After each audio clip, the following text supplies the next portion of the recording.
This is season 3 of That Time I Got Reincarnated as a Slime. The story progresses after Rimuru defeated Clayman and was acknowledged as a demon lord. He mentions that after the meeting concluded, Leon and Valentine left, and they were treated to a meal by Guy. Rimuru then tastes one of the dishes, finding it exquisite. He asks Raphael to analyze the recipe. Observing Milim eating without manners, Rimuru feels reassured that he doesn't need to worry about them. He notices Milim attempting to drink liquor and tries to stop her. However, Milim explains that this is her reward for pretending to be controlled. Dagrul remarks that Milim could have ended the act sooner, as Clayman never mentioned the mastermind. Milim responds that she couldn't miss the rare opportunity to fight Rimuru. Rimuru comments that it's too early for her to drink, but Milim persists in trying to take the alcohol from him. Kai wonders if the brandy was made with grapes from Eurasania, and Rimuru confirms it. He thinks they can produce more now that they have a stable fruit supply, and Dagrul notes that Valentine is missing out on a good drink. Rimuru realizes he has many questions for her. Raphael finishes analyzing the recipes, and Volpurgis comes to an end. Rimuru returns to Tempest, where everyone welcomes him with bows. Diablo congratulates him on joining Octagram. Rimuru wonders why he's there, and Rigard suggests they continue talks later as Rimuru must be tired. The scene shifts to Rimuru enjoying tea with Diablo, Shen, and Veldora. A goblin brings pudding for them. Diablo gives his share to Veldora, mentioning it's the first of their promises. Rimuru wonders why Diablo isn't eating his ship, and Diablo explains that he promised it to Veldora in exchange for information. Rimuru realizes that Diablo knows about what happened in Volpurgis because Veldora informed him and wonders what Diablo traded the information for. He finds out it was for 3 puddings and notes that Veldora doesn't need to eat to sustain himself. Veldora agrees that he doesn't need to eat but still enjoys it. He mentions that Rimuru also doesn't have a need to eat. Diablo asks Shen if she fulfilled her role as Rimuru's bodyguard, and Shen confirms she did. She wonders about Diablo's mission, and Diablo mentions it's going well. Rimuru is surprised at Diablo's timely return, and Diablo explains he was attending to some business when Veldora asked him to come back. Veldora attempts to leave, but Rimuru stops him, reminding him not to interfere with others' work. Rimuru takes away Veldora's pudding and instructs the goblin named Haruna not to give Veldora snacks in the future. He then asks Diablo if it's okay for him to stay and inquires about Falmouth's situation. Diablo explains he has insiders managing things in Falmouth and has restored all the prisoners of war to their original condition. Rimuru realizes Diablo is referring to the prisoners tortured by Shen and mentions leaving them as they were was inconvenient. The story then shifts back to when Diablo was heading to Falmouth. He tries to heal the 3 prisoners, but healing magic has no effect on them. Diablo wonders what Shen did to them and proceeds to heal one of them using magic, hearing their screams. Iham and the others hope the prisoners will be okay by the time they reach Falmouth. Diablo restores Father Rahim to his original state, and the father thanks him. He then tries to heal Raisin, but Raisin asks him to attend to his king first. Diablo warns that favors will come at a cost, but heals Raisin nonetheless. Raisin hopes Diablo will allow him to serve as his lowest servant, offering his body and soul for Diablo's use and asking for mercy for King Admaris. Diablo agrees to the terms but emphasizes that he won't tolerate any disrespect towards his lord, Rimuru.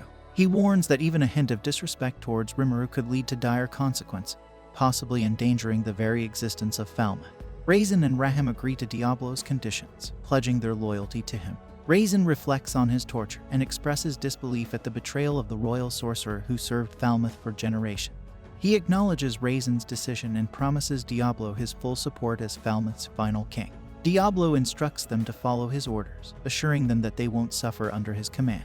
He relies on his unique skill, Tempter, to prevent any betrayal. Yom asks about the hostages, and Diablo assures him they are fine, adding that they will soon arrive in Falmouth. He resolves to swiftly execute the national takeover upon their arrival. As they enter Falmouth, the scene shifts to the minister and court, who are shocked by the disfigured king. They express frustration at their inability to restore the king's normal appearance. They inquire about the situation, and Raisin clarifies that he is not Shogo. He introduces himself and explains that he worked with the champions and returned with the king. The ministers are uncertain if this means that Falmouth's forces were defeated, and they have numerous questions. One of them calls for everyone to calm down and listen to what Raisin has to say first. Raisin explains that their battle awakened the slumbering dragon in the Jura forest, causing everyone to vanish at the time of its rebirth. The ministers are puzzled as the Western Holy Church had declared the dragon dead. Raisin clarifies that while the dragon was indeed slain, true dragons cannot be permanently killed, they are reborn elsewhere. It was unexpected that the dragon's rebirth occurred so nearby, and swiftly. The knights and soldiers fighting on the land disappeared after Veldora's resurrection, leaving only them behind. The ministers find this difficult to believe as it, and the champions enter the throne room. One of the ministers questions why commoners like them are entering the throne room. Raisin asks Minister Carlos to calm down, explaining that this group saved them. The ministers struggle to comprehend the situation. Reinheim elaborates that it was a fierce battle where both sides clashed, with their outnumbering the monster. But the monsters had the geographical advantage, resulting in significant casualties. The chaos of the battle led to Veldora's resurrection, and facing the dragon, all they could do was offer their final prayers. Raisin explains that Rimuru, the master of monsters, stood up against the dragon and persuaded it to calm down.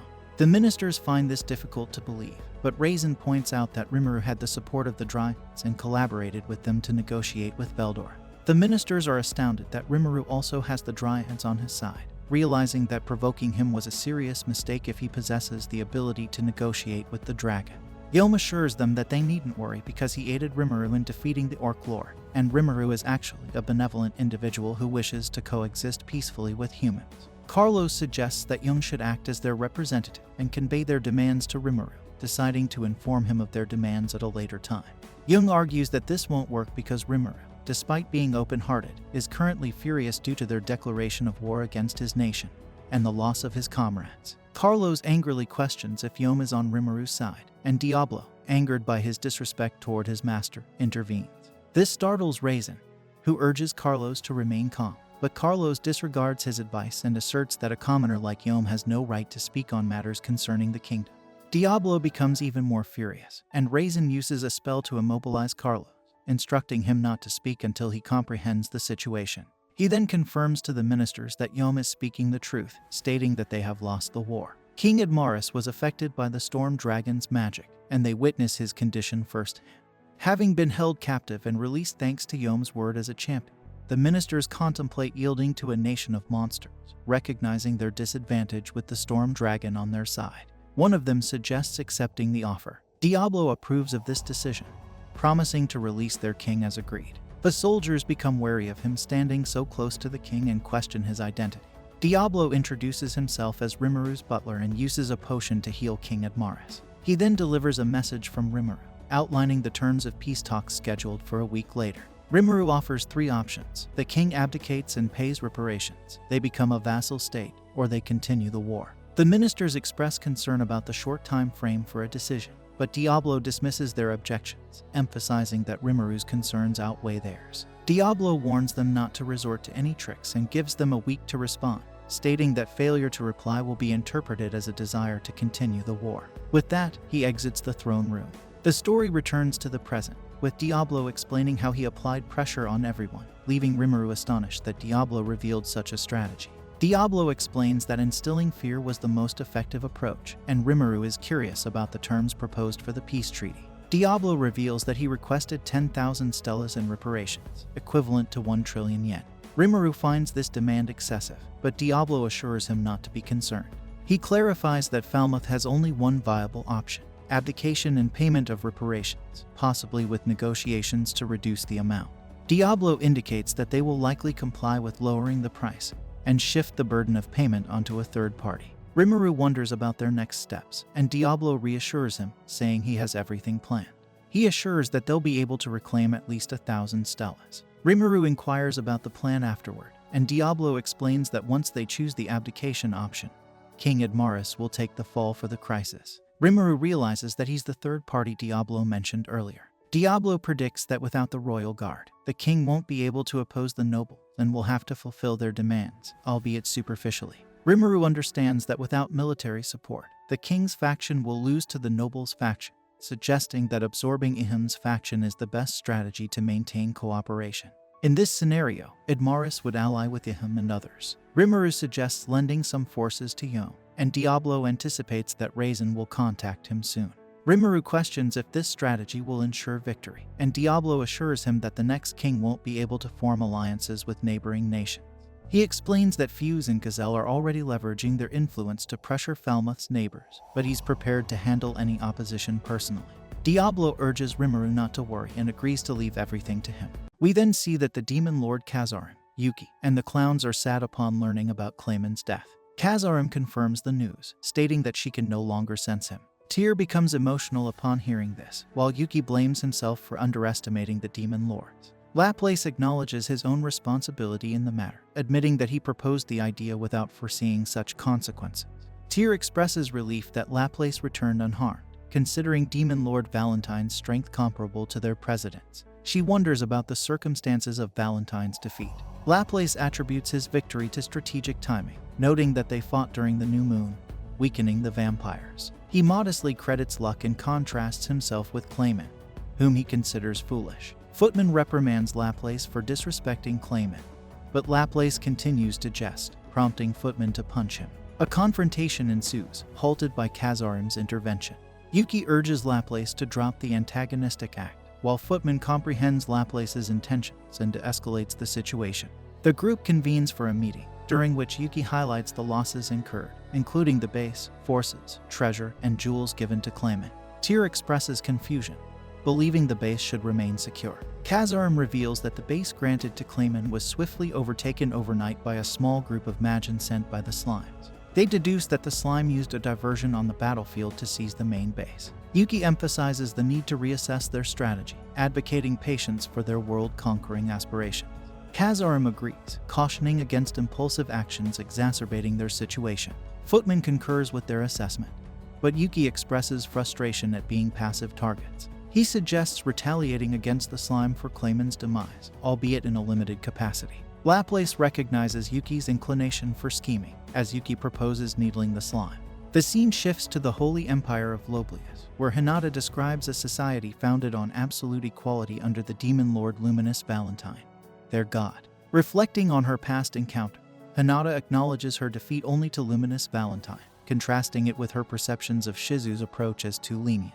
She resolves to rely solely on her own strength, finding a place where she can grow stronger. Hinata reveals that the Western Holy Church became her sanctuary, where she swiftly rose to become a paladin in her first year and eventually ascended to lead the Crusaders in her second year. With each step up the hierarchy, she uncovered deeper truths. She learned that the revered Holy Emperor Loblius was actually Louis, a vampire, and the twin brother of Demon Lord Roy Valentine. Armed with this knowledge, she confronted the brothers in a bid to liberate humanity from vampire dominion. Despite emerging victorious, she sustained severe injuries in the fierce battle. Contemplating her sacrifice, Hinata was visited by Luminous Valentine, who miraculously healed the vampires and spared Hinata's life. Luminous posed a profound question about justice, highlighting its inherent complexity and the limits of imposing one's will on others. Hinata was given a week to pass a rigorous trial, after which she would face Luminous Valentine in a decisive confrontation. Following Hinata's successful completion of the trial, she confronted Luminous and emerged victorious, pledging her allegiance to her. Hinata then reveals that Luminous and her kin do not sustain themselves by tearing people apart for their flesh. Rather, they require only a small amount of blood for sustenance. Higher-ranking vampires can even endure without blood indefinitely. Hinata explains that the quality of human blood improves with the happiness of the human race, and Luminous strictly prohibits excessive blood extraction. The nation maintains a high level of order and equality, even among Western nations, and to preserve this utopia, Hinata commits to protecting Luminous. Later, Hinata encounters Louis, who informs her of Roy's demise. Despite her disbelief, Louis insists on the truth, recounting how an intruder killed Roy upon his unexpected return from Valpurg. Hinata ponders whether Roy might have been an imposter demon lord, as he was as formidable as any genuine one. She struggles to reconcile the strength of the mysterious clown she encountered with that of a demon lord. Hinata reassures Louis, saying that everything should be fine as long as Lady Luminous remains unharmed. However, Louis disagrees, pointing out that Roy's demise, previously seen as a menace, might lead to a decline in people's faith in their belief.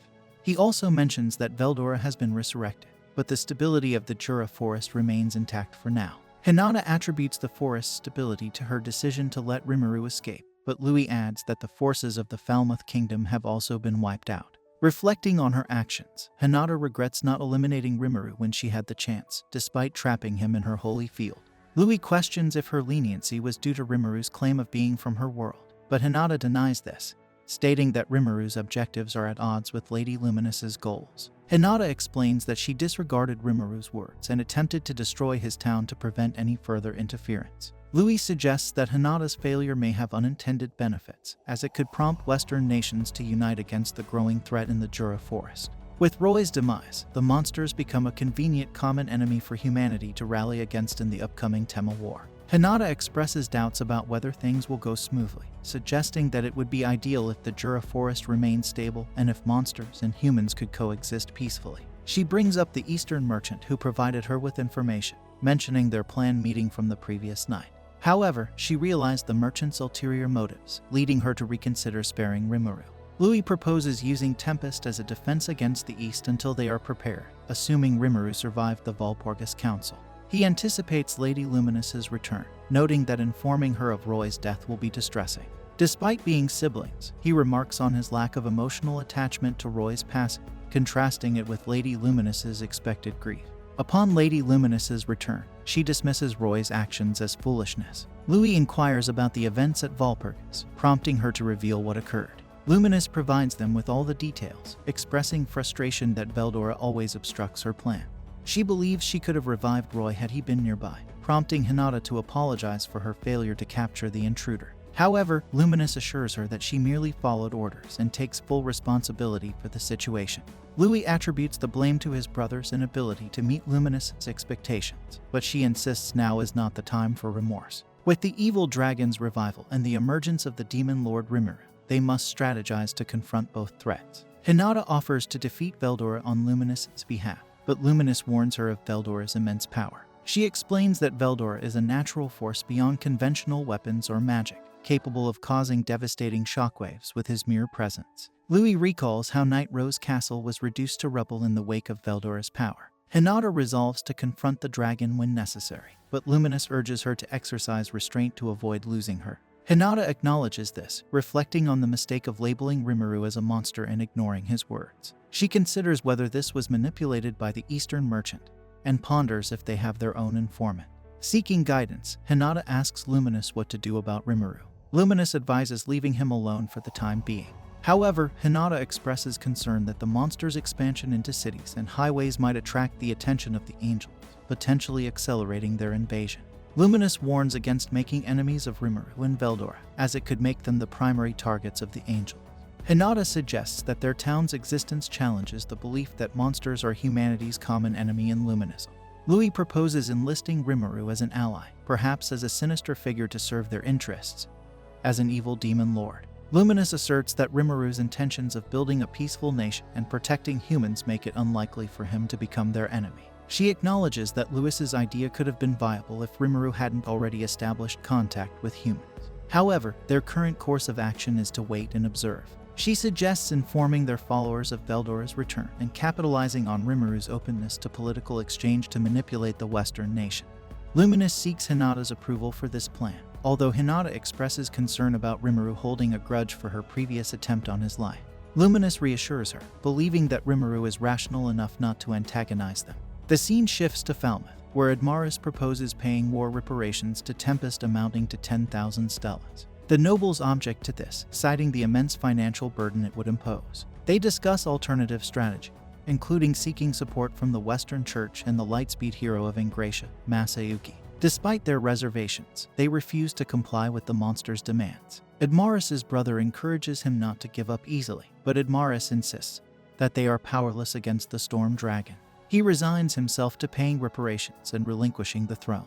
A noble interrupts, revealing crucial documents from Blumund stating their allegiance with Tempest and criticizing Falmouth's failed campaign.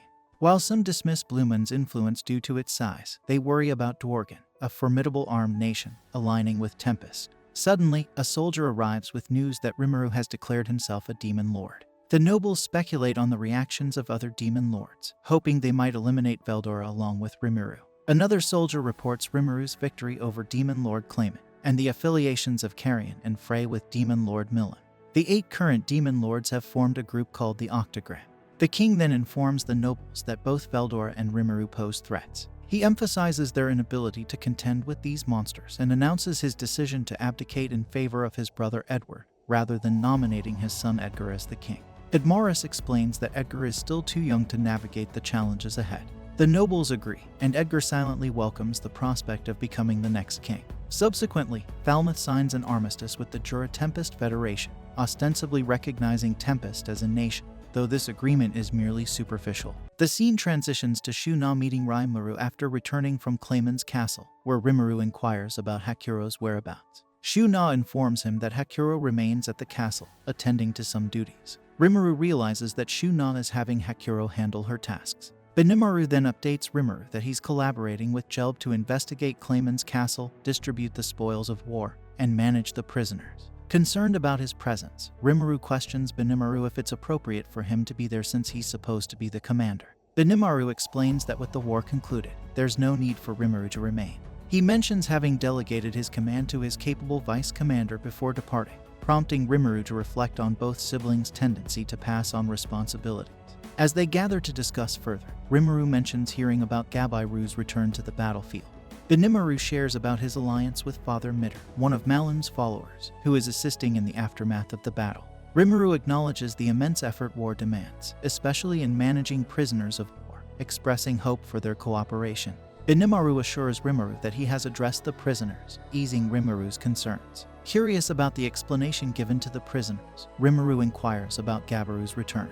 Benimaru reveals Gabiru will soon arrive with the 3 Biscuiteers, surprising Rimuru with their inclusion in the group.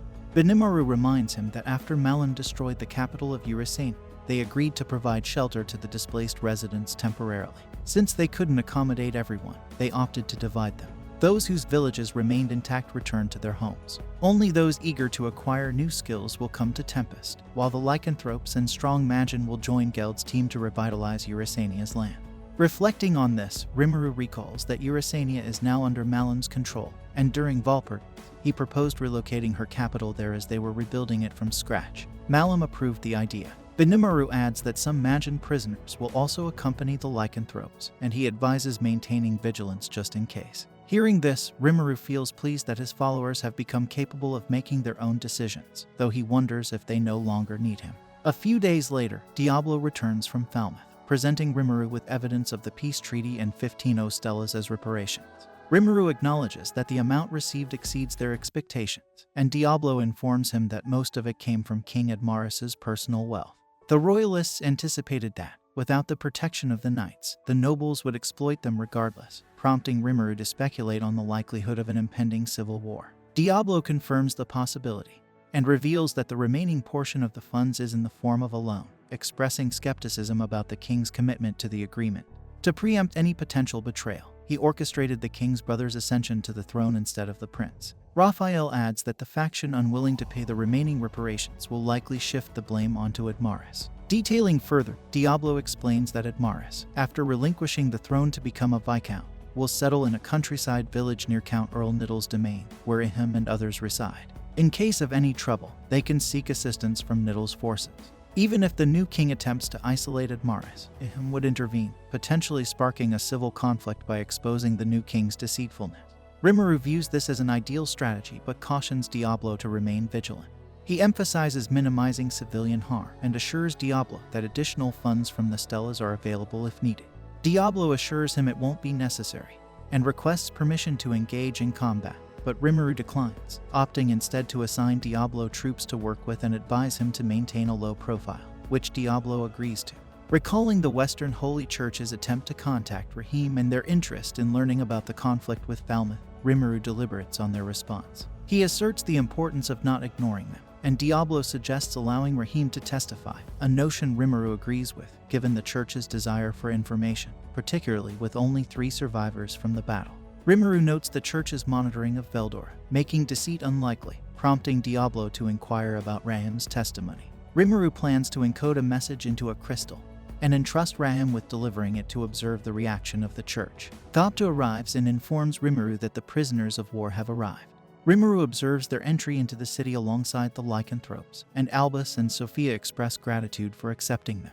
Rimuru assures them it's no trouble and inquires about Phobio, learning that he's been tasked with overseeing the prisoners. Rimuru informs them that housing and employment arrangements have been made for the refugees and promises to provide further details later. With that settled, they depart. Gabiru returns, and Rimuru praises his performance in battle, though Gabiru feels he still has much to learn, having been bested by Father Mitter. Rimuru encourages him not to fret, emphasizing his potential for growth. Gobda hands Rimuru a letter from Malin, revealing her intention to visit along with some of her followers to learn cooking from Rimuru.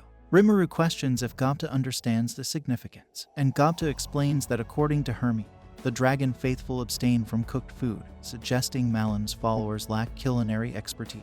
Rimuru comprehends Malam's intentions, while Zien questions why Malam doesn't directly request her followers to cook for her. Rimuru explains that Malam has her own unique way of understanding social dynamics. He suggests they treat Malam's followers with the respect they deserve, a sentiment Gabiru agrees with. A month passes since Valpurgis, and the city is bustling with activity. Gelb arrives looking weary, prompting Rimuru to inquire about his condition privately. Gelb explains his efforts in organizing the prisoners, dividing them into groups, and surveying the land for clearing. However, he encountered challenges. High orcs easily communicate telepathically, but this method isn't effective with lycanthropes or magin.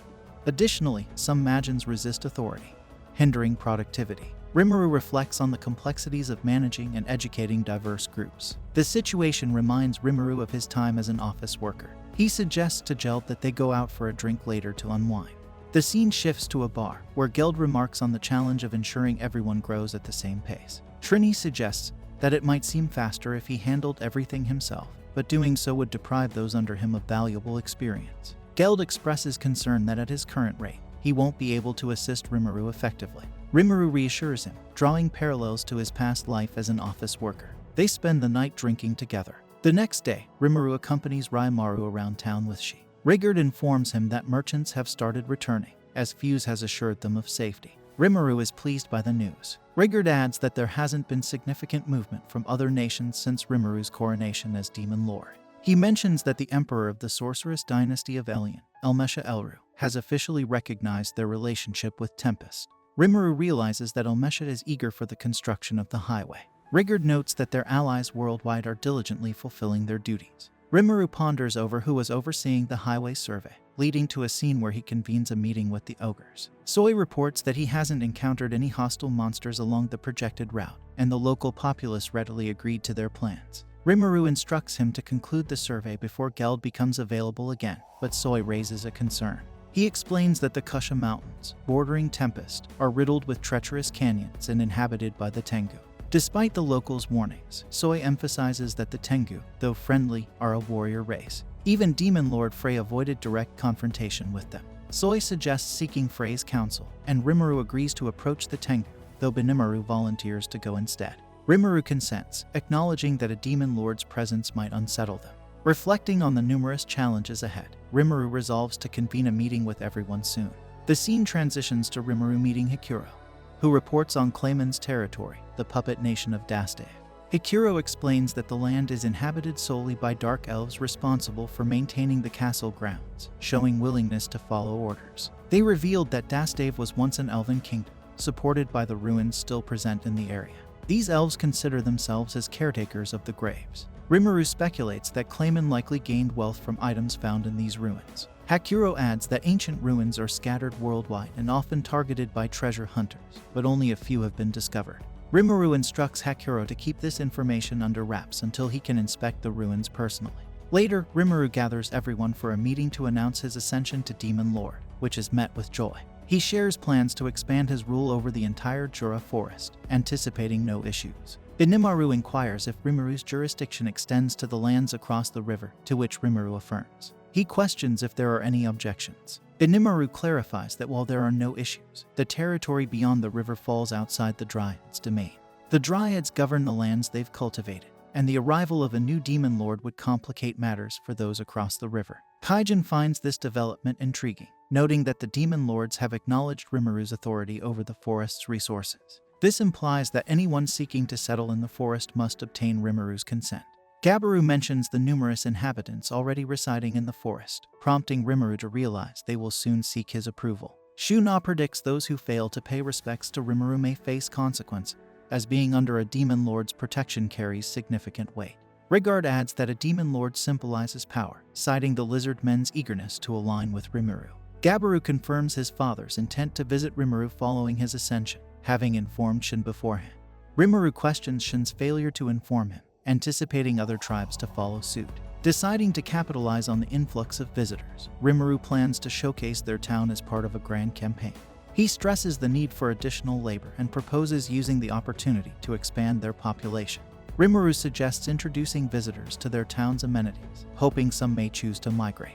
He emphasizes the importance of relaxation, proposing a festival to lift spirits and announce his public debut. Excitement spreads among the group, with Rimuru proposing the festival as an opportunity for his public introduction. Ryomuru decides to postpone the discussion about the festival and inquires with Soi about any changes in their monster ecosystem. Soi reports that he dispatched his body doubles to patrol the area and found no major issues except for a sword grizzly causing trouble in the northwestern forest area, which he dealt with safely. Raphael informs Ryomuru that a sword grizzly is a ranked monster similar to a night spider, posing a challenge even for seasoned adventurers. Datta expresses reluctance to deploy more troops in such circumstances. Soi reassures them that managing the situation won't be a problem and jokingly remarks that Datta spoils his troops too much. Datta emphasizes the need for vigilance around such dangerous monsters, prompting Soi to suggest additional training for their forces. Ryomuru acknowledges the importance of training, but raises concerns about the increasing number of emerging monsters. He fears potential casualties if they don't take action promptly. Vesta proposes the idea of erecting an anti-magic barrier along the highway to address this issue. Rimuru seeks clarification, and Kaijin explains that they have developed a prototype for a fully automatic magic generator capable of sustaining the barrier continuously. Rimuru questions whether the device operates similarly to rune magic. Vesta confirms the similarity, but highlights its superior performance and ability to function on a larger scale. Kaijin reveals they developed it to compensate for their previous inadequacy during the barrier crisis, leaving Rimuru amazed at their speedy progress in creating a functional model. Go-By-Ru, Shuna, and Kirobai mention their contributions to the project, prompting Vesta to lead them outside to demonstrate the generator. He explains that Tempest, being a land of monsters, boasts a high concentration of magicules in the air, prompting him to devise a way to capitalize on it. The automatic generator utilizes ambient magicules to establish a magic barrier, but its capabilities extend beyond this. Kaijin adds that it includes a mechanism to accumulate magicules, which they can then use to decrease the density of magicules in the air. Rimuru expresses enthusiasm for this feature, but Vesta cautions him about its limitations. It requires a certain threshold of magicule density to function effectively, although this isn't a concern in their town. In summary, Rimuru concludes that the device extracts magicules from the air to maintain an automatic anti-magic barrier. Kaiji explains that while they can use the barrier until its internal magicule runs out, they designed it to refill its energy source. They incorporated a magi crystal for this purpose. Rimuru questions the efficiency of using a magi crystal, considering the potential waste. Raphael clarifies that converting a magi crystal into magic energy would result in a 90% loss of magicule. Kaiji reassures Rimuru that they address this inefficiency using rune magic, minimizing consumption to just 10% while ensuring that the wasted magicules can be regenerated and reused. He further elaborates that this process allows for perpetual motion, potentially leading to a decrease in the emergence of monsters and magic beasts due to reduced magicule density. Rimuru marvels at the invention's potential to mitigate the birth of powerful monsters. Vesta adds that the device can perform more than just casting an anti-magic barrier. Although there are limitations to the types of magic it can cast, they can modify its function by changing the magic board engraved with different magical formulas. Rimuru draws a parallel, likening the device's functionality to a record player, and he speculates that the idea might have originated from a story he shared previously. He envisions the potential for scalability and portability to address various situations. Vesta elaborates on the plan, outlining the installation of devices along highways at even intervals to activate anti-magic barriers. With sufficient magic density, there will be no need for charging or fuel replacement, only periodic checks to ensure barrier functionality. Impressed, Rimuru appoints Vesta as the project lead, which he accepts. Jelt offers Orc assistance due to the device's weight. Veldora expresses excitement about releasing his aura once the barrier is complete, but Rimuru cautions against it, as Veldora's aura could harm most people. Veldora admits to feeling drained from suppressing his aura, prompting Rimuru to advise him to manage it. Veldora questions why Rimuru doesn't experience similar issues, to which Rimuru explains that he stores his aura in his stomach, eliminating the urge to release it. Diablo elaborates that it's extremely challenging for beings like Veldora to fully suppress their aura, noting even Benimaru and his group emit some. Veldora possesses an immense amount of magicule, requiring considerable effort to contain. Rimuru inquires if this is accurate, and Veldora confirms, expressing his desire to release his aura somewhere. Rimuru ponders the potential consequences, fearing the creation of a hazardous zone and the birth of a powerful monster like a Charybdis. He advises Veldora to delay, promising to consider the matter. Veldora agrees, urging Rimuru to expedite the decision-making process. The meeting proceeds, with Rimuru presenting a construction plan to Geld for Malam's castle. He assigns the task to Geld but senses his uncertainty. Rimuru enlists Kaijin's assistance to support Geld in this endeavor. Kaijin agrees, suggesting they include Murd in the project for city planning, which Rimuru approves of, feeling confident with Kaijin's support. He reassures Geld, expressing belief in his capabilities and offering assistance if needed. Geld worries about the consequences of failure, but Rimuru assures him it will still be a valuable learning experience. Shifting focus, Rimuru asks Diablo about his progress. Diablo explains that he might face difficulties negotiating with royalty directly, so Admaris is teaching him etiquette. Rimuru sees potential in aligning with Admaris. Diablo reveals Edward's covert actions, estimating it will take several months for him to gather his forces. Rimuru acknowledges the need for preparation and the importance of time. Diablo reassures Rimuru, mentioning he's already instructed Benimaru to organize the deploying forces. Benimaru confirms he's readied 2 units, one for public operations and another for clandestine activities. Diablo then informs Rimuru about Rahim's absence, suspecting he's still on his mission to deliver the message. Rimuru considers if Rahim faced trouble on his way, but Diablo dismisses this, explaining Rahim was escorted directly to Ingratia's capital with a crystal ball. However, due to the city's barrier, Diablo's men couldn't infiltrate it. Rimuru questions Rahim's choice to go to Ingratia. Diablo clarifies that Ingratia houses a teleport gate to the Holy Empire of Loblius, where the church headquarters lie. Rahim used this gate to reach his destination. Rimuru expresses surprise at the lack of reports from Rahim and speculates about his fate. Diablo assures him his tempter skill would have sensed Rahim's demise, establishing control over his soul upon death. Rimuru acknowledges that Rahim's safety is paramount, emphasizing they lack sufficient information to fully understand the situation. Soy expresses concern about infiltrating Loblius, but Rimuru reassures him it's unnecessary, considering Hinata's presence there. Reflecting on his message to Rahim, Rimuru recalls urging for resolution and adding some provocations. He believes the best outcome would be peaceful coexistence, banking on Diablo's plans if the church remains passive.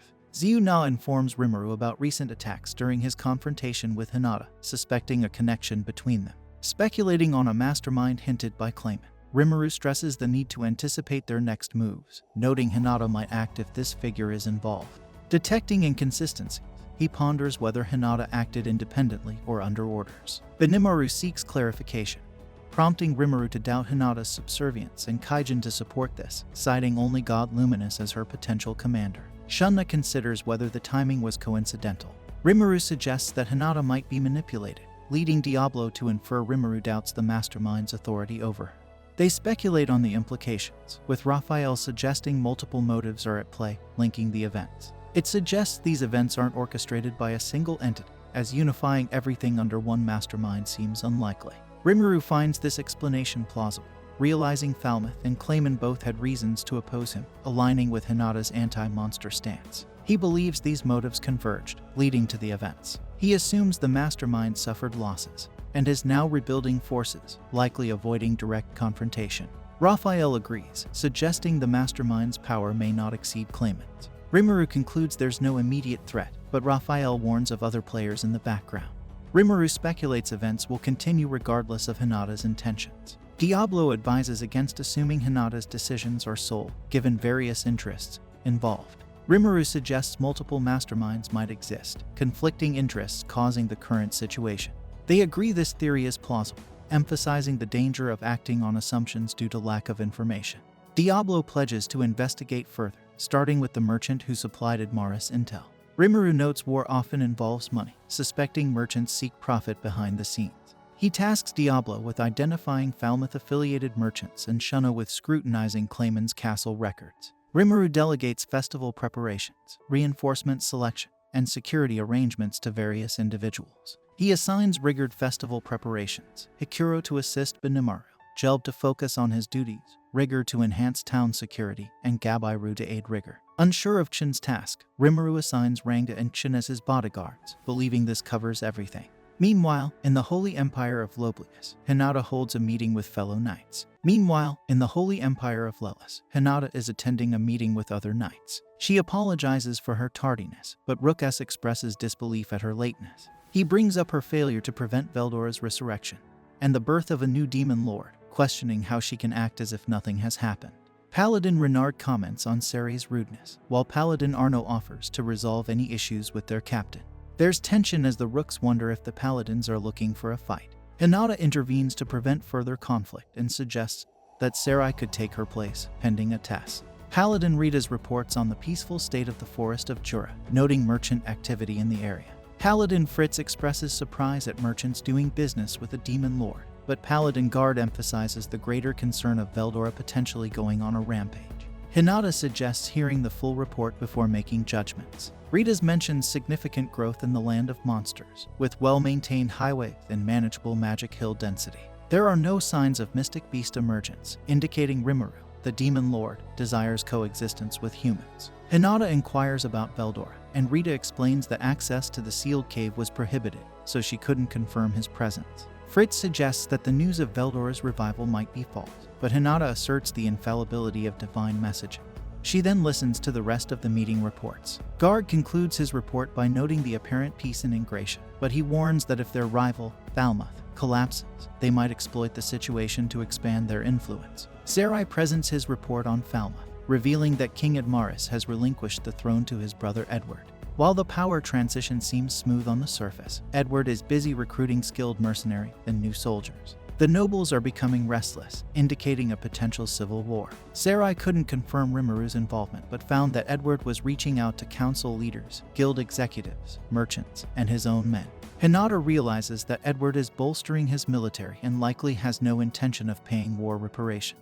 She believes that Rimuru, the demon lord, won't ignore this and is likely prepared for such developments. Seri ponders whether everything is unfolding as Rimuru planned, and Hinata confirms it, regretting not heeding Rimuru's advice earlier. She asks Seri if the eastern merchants contacted by Edward showed any suspicious behavior. Seri expresses more concern about Rimuru than the merchants, but Hinata insists on receiving the information. Seri turns to Glenda to inquire if there are any rumors about the eastern merchants in the commercial zone. Glenda reports no suspicious activities, but offers to investigate further if needed. Hinata agrees and emphasizes the importance of understanding their current situation. She notes that the resurrection of the Storm Dragon had less impact than expected, with casualties limited to the deployed Falmouth army. Seri expresses a desire to hear Archbishop Rahim's account of the battlefield events. Hinata informs them that she has already summoned the Archbishop. Arnaud mentions rumors of Rimuru negotiating with Veldora to pacify, which the others find believable given Veldora's recent low profile. Hinata confirms receiving a message from Lord Luminous regarding this. According to Hinata, Rimuru is commanding Veldora, and she has warned them not to interfere with him. She declares that they will not engage in a confrontation with Demon Lord Rimuru, which the Rooks oppose. Grigori finds it hard to accept that they should overlook Rimuru's actions in Falmouth. Seri acknowledges they shouldn't interfere with Demon Lords, but insists that as the 10 Great Saints, they are just as powerful. Renard adds that the involvement of the Storm Dragon complicates matters, and Grigori emphasizes they cannot allow a demon lord to act freely in human territory. Hinata asserts that their lord's directives are absolute, but they won't abandon Falmouth. She emphasizes protecting its people amidst the civil unrest. Grigori questions if they should tolerate Rimuru's actions, to which Hinata agrees, citing Rimuru's declaration of not wishing to antagonize humanity. She believes taking hostile action against him would be futile, and potentially make them his enemies. Thus, they must overlook his actions. Grigori blames Hinata for this decision, but she takes full responsibility, admitting she acted independently when she fought Rimuru. This surprises everyone, and Hinata urges them to remain calm. She explains she doubts Rimuru desires war, and recounts her own remorse for attacking him earlier. She reveals she was misled by Eastern merchants who claimed monsters were impersonating humans and accused Rimuru of killing her master. Recognizing the unwise choice to fight him again now that he's a demon lord, Renard suggests Rimuru may still view her as an enemy. Hinata explains her intention to have a conversation with Rimuru and, if necessary, offer an apology. Concerned, others warn her of potential danger, but she reassures them, emphasizing the need to understand Rimuru's perspective first. She doubts the situation will escalate as negatively as feared. Based on reports and her impression of Rimuru as an amiable individual, she believes dialogue may lead to mutual understanding. As Rahim and the 7 Days clergy join the discussion, Hinata expresses surprise at their presence. Seri acknowledges their legendary status as hero mentors, recalling Hinata's trial under them, during which she acquired their skills through her usurper ability. However, now they seem to disrupt her due to her appropriation of their powers. Annoyed by their interference, Hinata queries their purpose for being there. The 7 Days clergy clarify they're solely interested in Rahim's information about Rimuru. Rahim proceeds to detail the battlefield encounter with Rimuru, recounting the devastating light-based attack that decimated their forces. Recognizing Rimuru's power as a true demon lord, they reveal their involvement in his ascension and compare his abilities to those of the Night Gren, known for sunlight magic. They discuss strategies to counter Rimuru's attacks, noting the differences in force between Gren's ability and Rimuru's. Hinata considers the possibility that Rimuru's attack could be a form of integrated magic based on physics, possibly concentrating sunlight and redirecting it towards his enemies. She realizes that Rimuru might have utilized his scientific knowledge from another world, making it difficult for people in this world to comprehend the concept behind his technique. Rahim then reveals that the light-based attack wasn't the most terrifying aspect. After the attack, the battlefield fell completely silent, and suddenly, the surviving 20,000 men perished simultaneously, leaving only Raisin, King Admaris, and himself alive. This shocking revelation leaves everyone speechless, reminding Hinata of Lady Luminous's words. She realizes that these beings are beyond even Lady Luminous's control. Initially, Veldora and the 2 awakened demon lords, Gi and Mei, were the only ones on that list, but now they can assume that Rimuru has also awakened. Sarai suggests that Rimuru may have consumed a large number of souls to awaken himself, similar to the 2 demon lords in the legend. As everyone ponders their next course of action, fearing that Rimuru may become a threat if left unchecked, Arno advises them to remain calm. He reminds them that Rimuru is a former human who desires coexistence with humanity, suggesting there's no need to provoke a confrontation. Rita adds that they should first observe Rimuru's behavior before taking any action. Renard emphasizes the undeniable fact that Rimuru killed 20,000 knights without hesitation, highlighting the clear threat he poses. He questions whether it's prudent to trust Rimuru's intentions blindly. In response, Hinata assures them that she has a plan in mind and urges the others to continue gathering information. However, the 7 Days clergy inquire if Rahim has another message for them. Rahim presents Hinata with a message crystal from Rimuru, wherein Rimuru challenges Hinata to a one-on-one duel, surprising everyone present. This prompts a discussion on the appropriate course of action. Some paladins offer to take Hinata's place in the duel, but Sarai advises against provoking Rimuru further, echoing Hinata's earlier sentiments. Rita agrees, pointing out the potential consequences of escalating tensions, especially with Veldora allied with Rimuru. Hinata ponders the meaning behind Rimuru's message, finding it peculiar that Rimuru seeks vengeance now. She questions why ours of the 7 Days clergy knew about Rahim's message from Rimuru. Despite her reservations, she decides to meet Rimuru as he has called for her. Ars expresses support for her decision, and the other members of the 7 Days clergy assure Hinata of her capability to defeat Rimuru if negotiations turn sour. They remind her of Veldora's allegiance to Rimuru and entrust her with a sword named the Dragon Buster to counter the dragon's influence. Hinata perceives that the 7 Days clergy's intention is for her to confront Veldora, possibly with the hope that both would eliminate each other. Despite her suspicions, she accepts the Dragon Buster sword they offer and bids them farewell as they leave, wishing her luck. Later, as she prepares to depart, Cardinal Nicholas expresses concern about her safety. Hinata reassures him, stating that there's no guarantee that her encounter with Rimuru will result in conflict.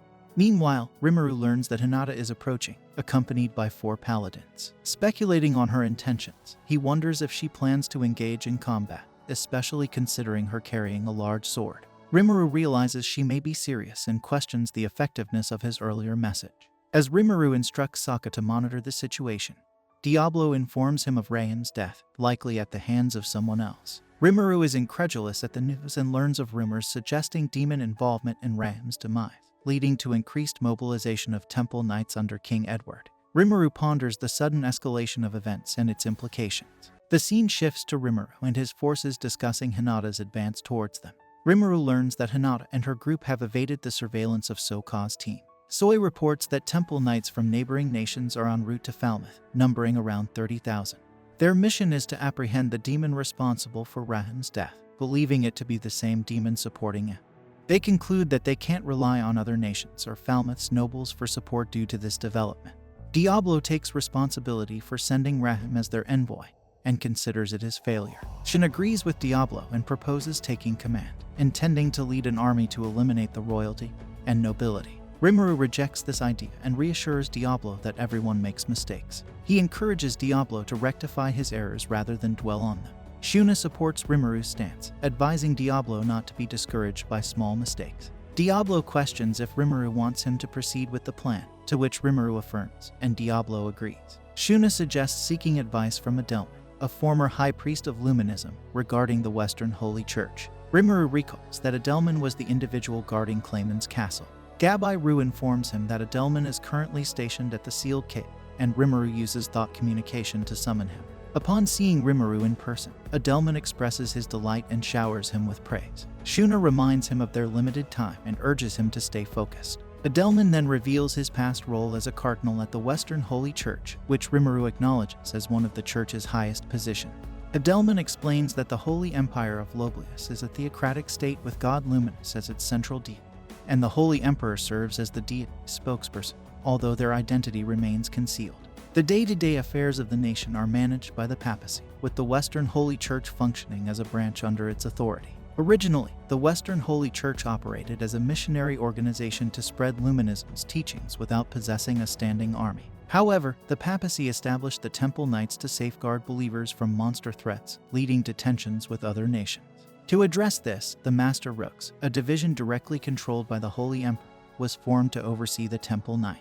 This division held significant power and authority over the Temple Knights, later augmented by the inclusion of paladins, further strengthening the church's influence. Rimuru is curious about the situation, and Adelman suggests that the presence of the 7 days clergy might be involved.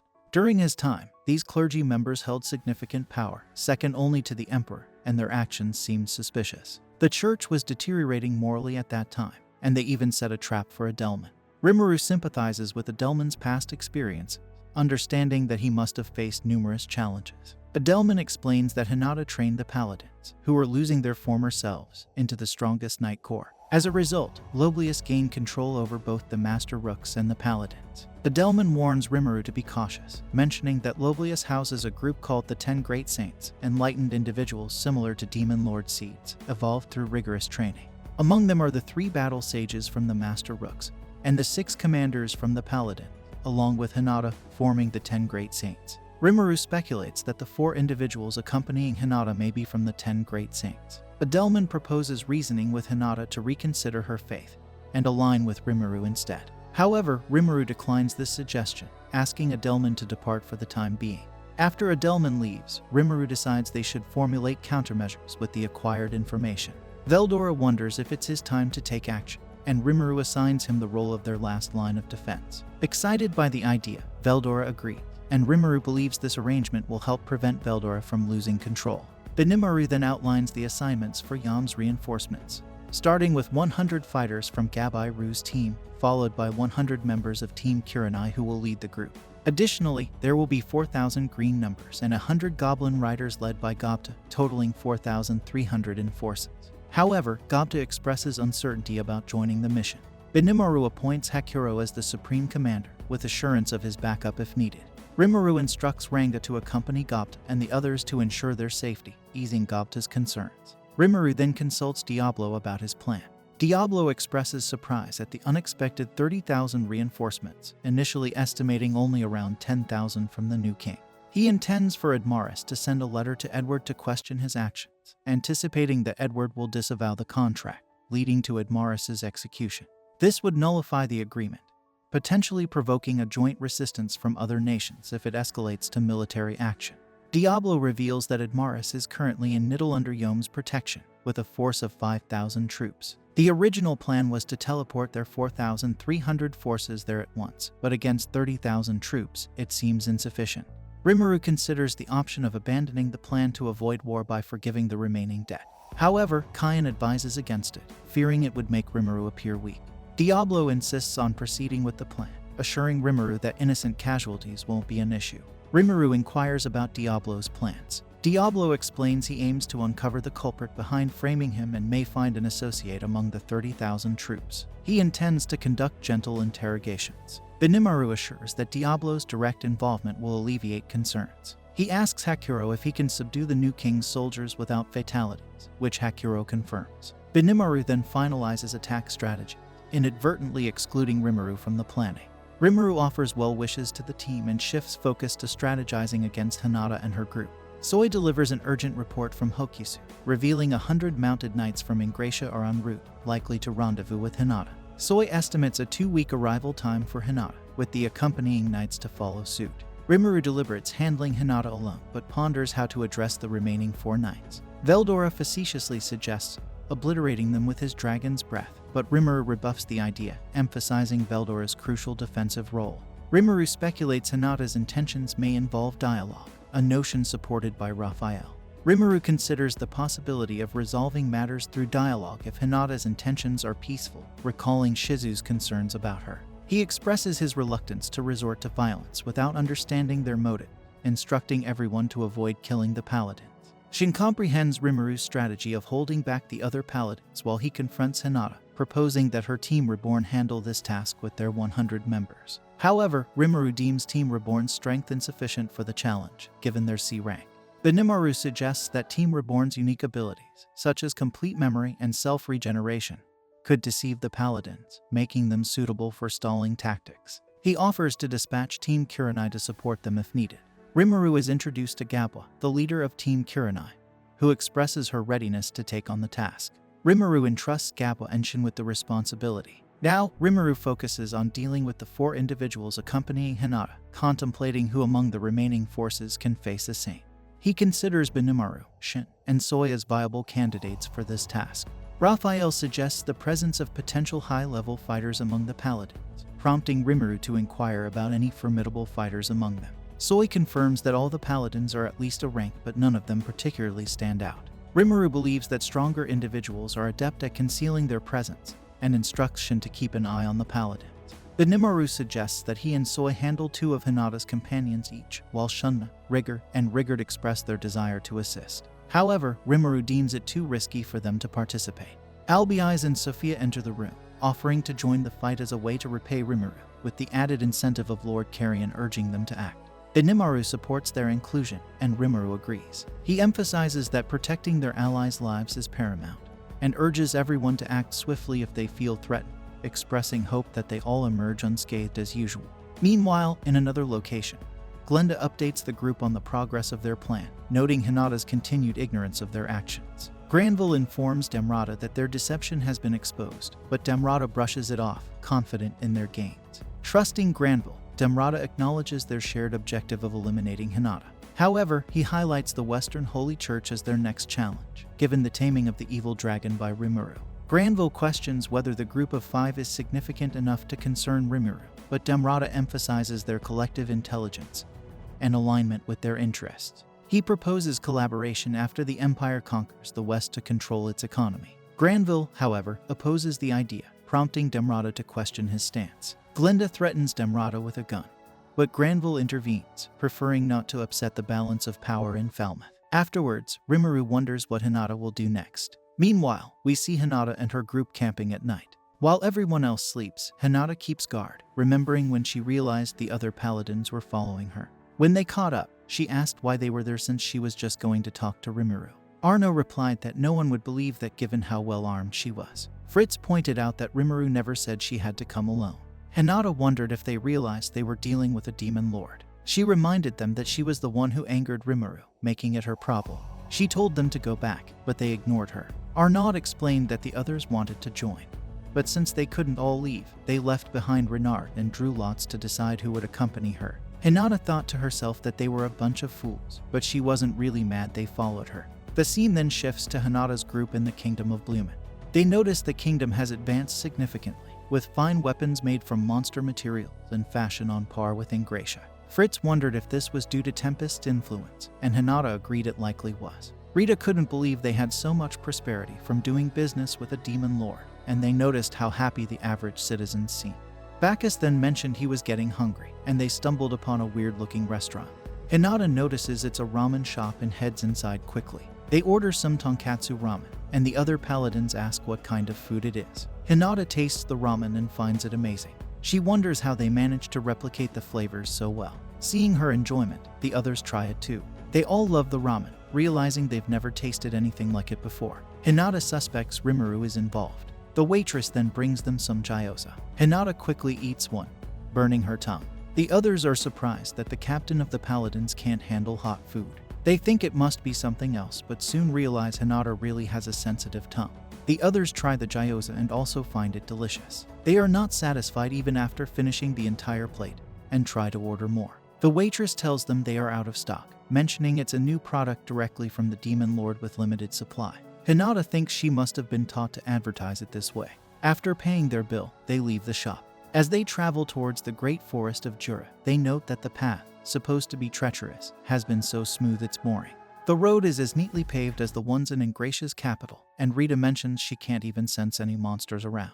Hinata mentions that there's an anti-magic barrier around the highway, and Bacchus thinks this explains why so many merchants from Blumund are coming through. They spot some monsters on the way and prepare for an attack, but Hinata stops them, noting that the monsters don't seem hostile. Goblin guards approach and ask if they're adventurers. Hinata says they are, sort of. The guards warn them not to litter or fight on the highway, and inform them about water fountains every 10 kilometers for camping. For more safety, there are patrol stations every 20 kilometers, and inns every 40 kilometers if they have money. They also mention glowing stone tablets every 10 kilometers that maintain the barrier, advising not to touch them to avoid penalty. Hinata thanks the guards for the information. They refill water at the nearest drinking fountain, surprised it's free. Hinata notices the place is like a campsite, and feels irritated, realizing Rimuru is on a whole other level. She remembers Yuki telling her that Rimuru has room to do whatever he wants, and now she sees he was right. Rimuru wouldn't be able to focus on these things otherwise. Later, at an inn, the paladins discuss how the highway reflects Rimuru's leadership. They agree that Rimuru seems more devoted to his people than most barons, acting more like a good governor than a demon lord. Bacchus mentions there's a lot they can learn from Rimuru to implement in Loblius. Ritas is relieved they never declared Rimuru a divine enemy, and hopes he will accept Hinata's apology. Hinata vows to be sincere in her apology, but is prepared to duel if Rimuru insists. She notices a goblin talking with a human as if it's normal, realizing Rimuru truly desires coexistence with humans. She wonders why he would want to fight her if this is the case. Meanwhile, in Tempest, Rimuru receives news that Hinata's party will arrive this evening. Soi asks if Rimuru really doesn't want him to poison Hinata, and Rimuru confirms he doesn't. Benimaru points out that Hinata arrived without using magic, which seems bold and possibly a diversion. Rimuru considers this and asks Soi about the other group. Soi reports they are laying low on the old path and might not have noticed the other paladins if they hadn't seen them leave Ingratia. Rimuru realizes they are in battle mode and worries about them deploying their holy field. Renard and Guard lead the other group. Renard notices the low magicule density in the forest and wonders if Beldora's resurrection was a lie. He recalls that after Hinata's party left, the 7 days clergy secretly approached him. They claimed Hinata was involved with Demon Lord Valentine, who revealed this as he begged for mercy when they were about to kill him. The clergy also said Hinata is now trying to connect with Demon Lord Rimuru. Renard was shocked to hear this, as Hinata's faith is stronger than anyone he knows. He insisted she would never betray them. The 7 days clergy told him these were just suspicions and asked for his help to confirm them once and for all. When Renard asked what he needed to do, they told him to defeat Demon Lord Rimuru. They said that if Hinata was indeed involved with Rimuru, she would rush to stop him. Renard expressed doubts, noting Rimuru had Veldora on his side. The clergy questioned whether Veldora had truly awakened, calling it too absurd to believe. They noted that only the Holy Emperor and Hinata claimed to know of his revival, and even Rahim hadn't seen the dragon. They suggested Hinata might be deceiving the Holy Emperor. They pointed out that Hinata had already encountered Rimuru once and suspected that this was when she fell under his influence. Since then, they believed she had been doing Rimuru's bidding. Renard wondered if Hinata could really betray them, but felt he was the only one who could save her. He assured the clergy he would prove her innocence. Later, Renard gave a speech to the paladins, announcing their plan to seize the entire town. He instructed the troops to split up and take their positions. However, before they could act, they were ambushed by Team Reborn. Renard realizes it's an ambush, and Guard wonders if Hinata has betrayed them. Soi then informs Rimuru that Shin has intercepted the paladins, and a battle has begun. Rimuru thinks Hinata must have decided to fight, and just then, Hinata receives a magic call from Nicholas. Nicholas tells her that the 3 battle sages are secretly involved in Falmouth's civil war. Hinata asks if the Holy Emperor ordered this. Nicholas says the details are unclear, but it must be significant since they're defying her orders. He warns her to beware of the 7 days clergy, but Hinata can't hear the last part as her communication gets cut off. She realizes someone is blocking her communication, and then senses Renard nearby. She discovers he's in a fight and heads over to check it out. Meanwhile, Rimuru tells his team that he intercepted Hinata's magic call and that she's heading to the battlefield. He decides they should move out, saying he will engage Hinata. His team assures him they'll ensure no one interferes with their duel, and they all set off. We then see Team Reborn and Kurenai fighting the Paladins, who struggle against Team Reborn. The Paladins are confused as their opponents don't go down even after heavy injuries. Team Reborn is effortlessly taking out the Paladins with single hits. It turns out Team Reborn's weapons are laced with a potent sleep medicine, making a single hit enough to incapacitate anyone. Rimuru and his team teleport to the battlefield and are pleasantly surprised to see Team Reborn and Kurenai performing better than expected. They have already subdued half of the Paladins. Shin then orders Gabwa and Gobzo to join the battle. Initially hesitant since it wasn't part of the plan, Gabwa is inspired by Shin's words about achieving victory against a stronger foe to level up. She dives into the battle with enthusiasm. Gobzo is still unsure, but Shin uses her notoriously bad cooking as a threat to motivate him into fighting. Rimuru wonders if this deviation from the plan will be alright. Benimaru reassures him, believing that Shin is confident they can win. Rimuru decides there's no need to hold back. Albiz and Sophia note that Team Reborn and Kurenai are proving formidable. Soi suggests they might actually win if things continue as they are. Hinata and her group arrive at the battlefield and see the Paladins are losing. Hinata wonders what Renard and Guard are doing here. Realizing negotiations are now impossible, she spots Rimuru with his Honest and the 3 Biscuiteers. She explains that Honest are evolved ogres, each especially a ranked threat. Hinata notices both sides have an equal number of fighters, indicating Rimuru wants an uninterrupted duel. Shin spots Rimuru and comments that everything is going according to plan, though Rimuru corrects her, saying none of this was planned. Ignoring him, Shin heads into the battle herself. Finally, Hinata approaches Rimuru, and they prepare to fight. The scene then cuts to Luminous gazing at a frozen girl, admiring her beauty. Louis arrives, and Luminous is annoyed by the interruption. He explains that there's an urgent matter. Hinata is moving to take down Demon Lord Rimuru, and he suspects the 7 Days clergy might be involved. Luminous is shocked, and Gunther is annoyed that Louis is bothering Luminous with what he considers trivial nonsense. Louis insists they might lose Hinata if they don't act. Gunther argues that Louis shouldn't have let Hinata confront Rimuru if this is the case. Luminous intervenes, thinking the 7 Days clergy are becoming a problem since Roy's departure and may need reorganization. She decides she doesn't have time for this right now and asks them to follow her.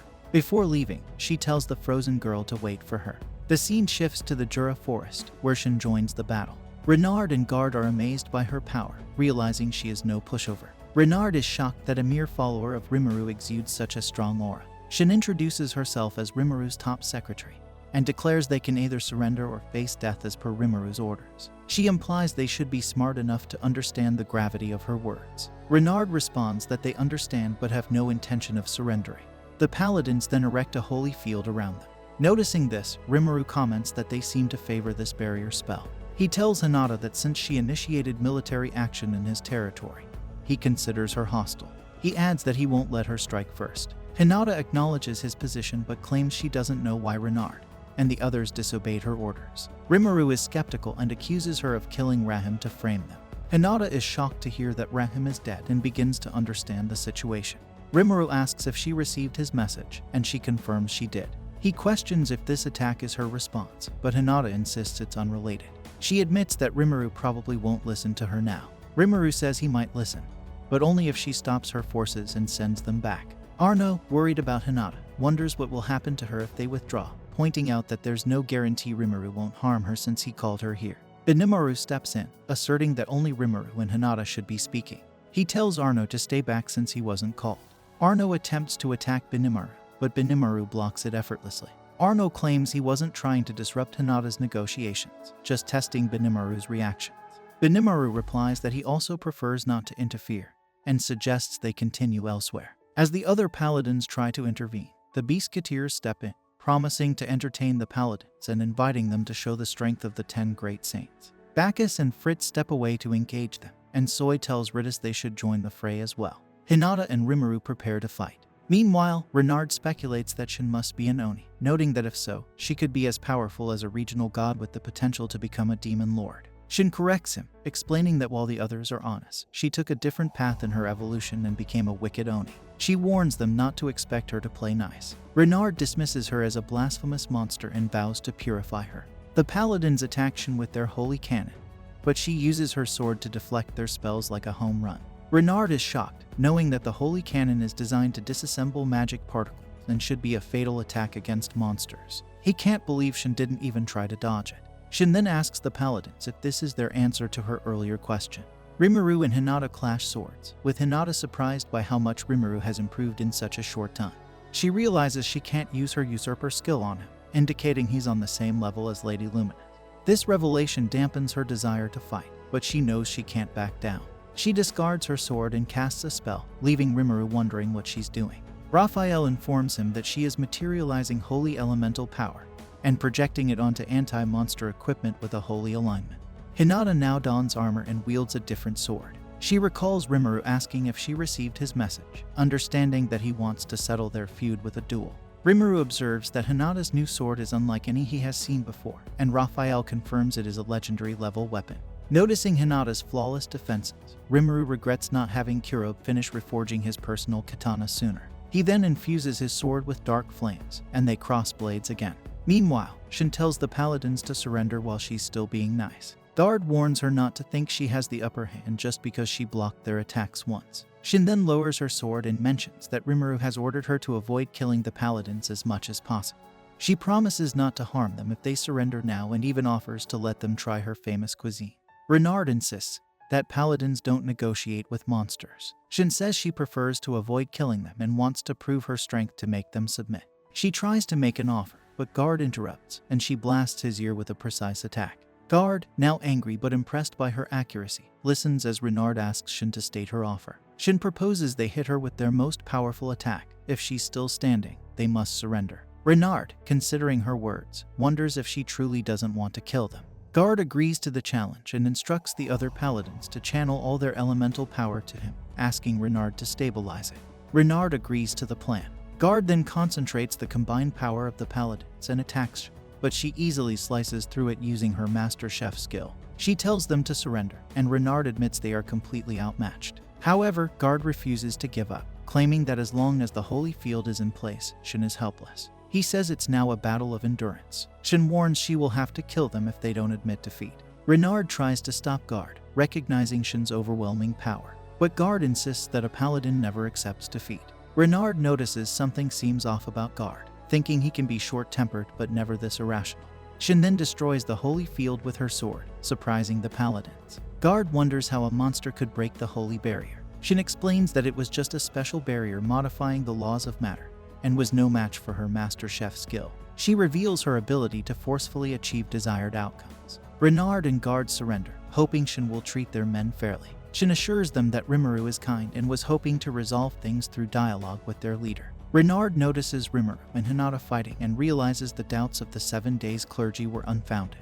He asks Shin why they're fighting if Rimuru wanted to talk. Shin explains that the fight started because the paladins invaded their territory. Renard admits fault, as he led the paladins there to prove her innocence. Meanwhile, Rimuru struggles to keep up with Hinata's attacks. He thought he would have an easier time defeating her. Hinata observes that while Rimuru's physical abilities have grown, his techniques are still unpolished, unlike the skills she has honed over the past 10 years. Hinata recalls her mentor, Shizu, and the skills she learned from her. She regrets not expressing her gratitude properly. With this experience, she crosses swords with Rimuru again, nearly landing a hit. Rimuru worries about what will happen if Hinata lands a hit. Raphael tells him the blow wouldn't be lethal, but would drain a significant amount of his energy. Rimuru is relieved but knows it will still be costly if he gets hit.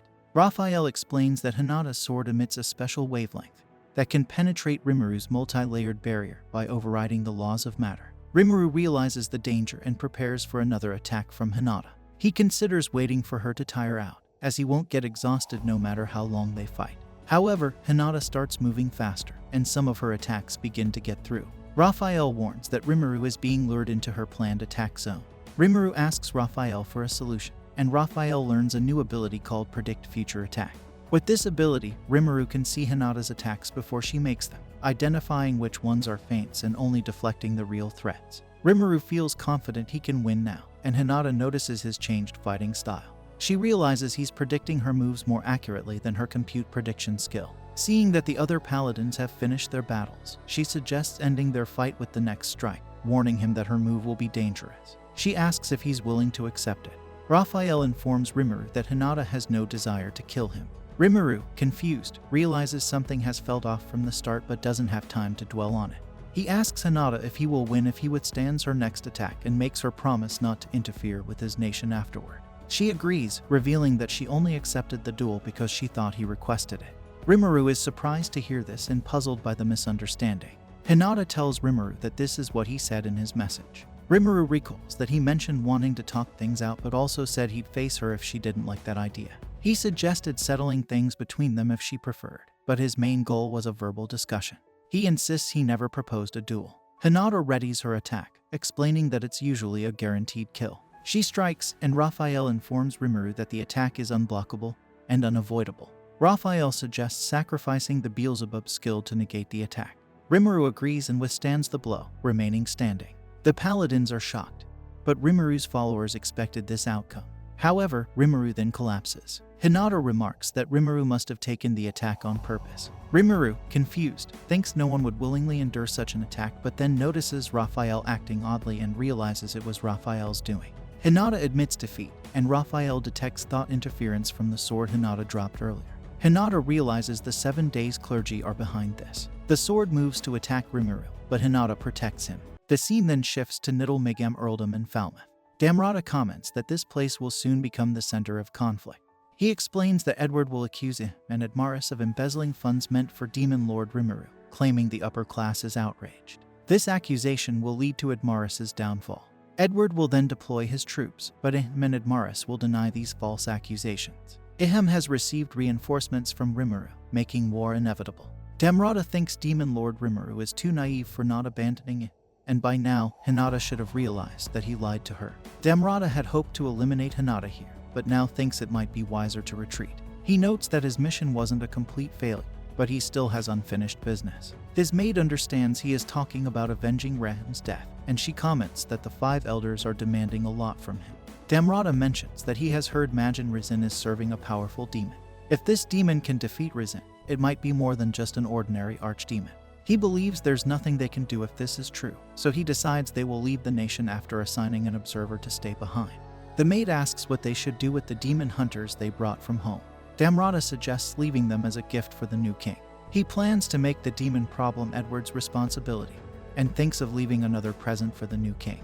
The scene shifts to Edmaris's Viscounty in the Kingdom of Falmouth. Edward recalls being worried when he learned that Demon Lord Rimuru was supporting him. However, he now has the 3 battle sages of Loblius on his side and has heard that Hinata is coming to slay Rimuru. He feels fortunate, thinking the heavens have not abandoned him. Edward's only issue was finding a just cause to move his army to Niddle. Thanks to Earl Niddle's request from the Eastern Merchant, this problem is resolved. This request is the gift Damrata mentioned earlier. Edward is pleased that Damrata has also provided him with a team specializing in demon hunting. He feels all his problems are now solved and orders his army to commence their attack. He instructs his general, Gaston, to lead 5,000 troops to attack the town where Ihem is hiding. Sarai suggests they take Grigori with them. Edward agrees, noting that Falmouth lost many soldiers in the battle against Rimuru and is confident Grigori will be a valuable asset. Edward is pleased, and Grigori secretly asks Sarai if he's supposed to babysit the troops. Sarai explains that it's just a cover and that Grigori's real target is the demon who killed Ra. Rumor has it that the demon is with him as part of the reinforcements, and Sarai wants Grigori to draw him out. Grigori understands and leaves with General Gaston. Meanwhile, Glenda notices that Damrata is nowhere to be found and realizes he has fled. She decides she can sacrifice the demon hunters if necessary. Diablo is spying on the enemy from above. He vows to punish them all for embarrassing him in front of Rimuru. He sees that 2 of the great saints are with the king, and 1 is leaving with 5,000 soldiers. He telepathically informs Hakuro about the great saint heading his way with the soldiers, noting that Ranga should be able to handle it. Diablo mentions that the man is connected to Loblius, where the rumors about him began. He asks Hakuro to instruct Ranga to capture him alive, as they could use him for negotiations. Hakuro states he'll send the Goblin Riders and Dragonites with Ranga and assures Diablo he will handle everything there. Diablo then approaches the enemy camp, greeting the king and 2 battle sages. The soldiers take defensive positions, and reporters gather around. Diablo creates a barrier to protect the reporters, not wanting to harm them. Edward asks why Diablo is there. Diablo says he's there to give a warning. They should withdraw their forces and make peace with him if they want to avoid his wrath. Edward laughs and says a demon has no right to meddle in their nation's affairs. He accuses Admaris and others of planning to charge double reparations and calls Rimuru greedy for money. Diablo gets angry hearing Rimuru insulted. Edward claims he has proof against them and shows a recording of Ram's death, though it doesn't reveal the killer. Diablo dismisses it as proving nothing. Edward insists he has evidence and Diablo should stay silent. Diablo says he won't engage in a battle of wits with someone as simple-minded as Edward. He proposes a test. If the humans can defeat him, neither he nor his master will take further action against them. He warns that he has never lost before and they should be ready to face the consequences of slandering his master. The king, frightened, orders the demon hunters to kill Diablo. The demon hunters bind Diablo with chains, telling him not to underestimate their anti-demon strategies from the east. Diablo asks the demon hunters if they are ready, and to give him the signal when they are prepared. The demon hunters realize he let himself be caught on purpose and say they'll make him regret his arrogance. They attack him with non-magical lightning, claiming it will destroy his body and there's nothing he can do. Others think this might defeat Diablo, but it has no effect. The demon hunters ask why the lightning didn't work. Diablo replies that it was too weak and mentions his strong resistance to natural influence. He then starts the test, releasing his aura. Everyone inside the barrier faints, except for the leader of the demon hunters and the two battle sages. Reporters are surprised to see him use Conqueror's hacking, and Diablo is impressed that 3 of them remain standing. He praises them for withstanding his lord's ambition, even though he was holding back. The demon hunter leader says Diablo is bluffing, as only demon lord class monsters can use lord's ambition.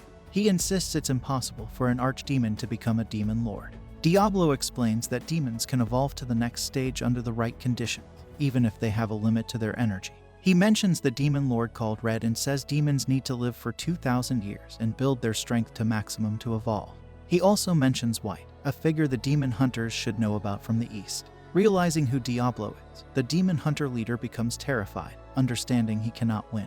He begs Diablo to spare his life, but Diablo, wanting to have some fun, is not ready to let him go easily. The demon hunter apologizes to Diablo, saying he will do anything Diablo asks. Diablo tells him to get the unconscious people out of the barrier. Sari and Glenda realize that Diablo is not an ordinary archdemon but still don't know who he truly is, so they prepare to fight him. Sari introduces himself to Diablo and asks for his name. Diablo introduces himself as a butler working for Rimuru. Sari wonders why Diablo is hiding his true identity, and then attacks him. Diablo parries all his attacks. Sari tells Diablo to stop being vague about Red and White and reveal who he really is. Diablo then reveals that he has evolved into a demon peer, causing the demon hunter leader to faint. Sari turns pale upon hearing this, thinking that demon peers are legendary beings said to surpass even demon lords. He is shocked that Rimuru named someone like Diablo. While Sari hesitates, Glenda attacks Diablo with a throwing knife, but it has no effect. Diablo explains that physical attacks don't work on him. Sari and Glenda are stunned by this revelation.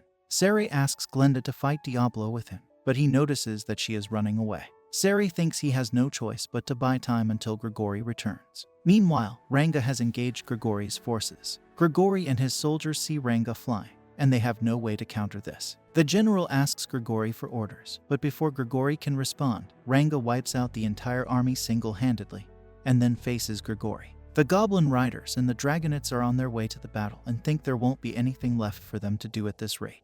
When they arrive, they see that Ranga has defeated everyone.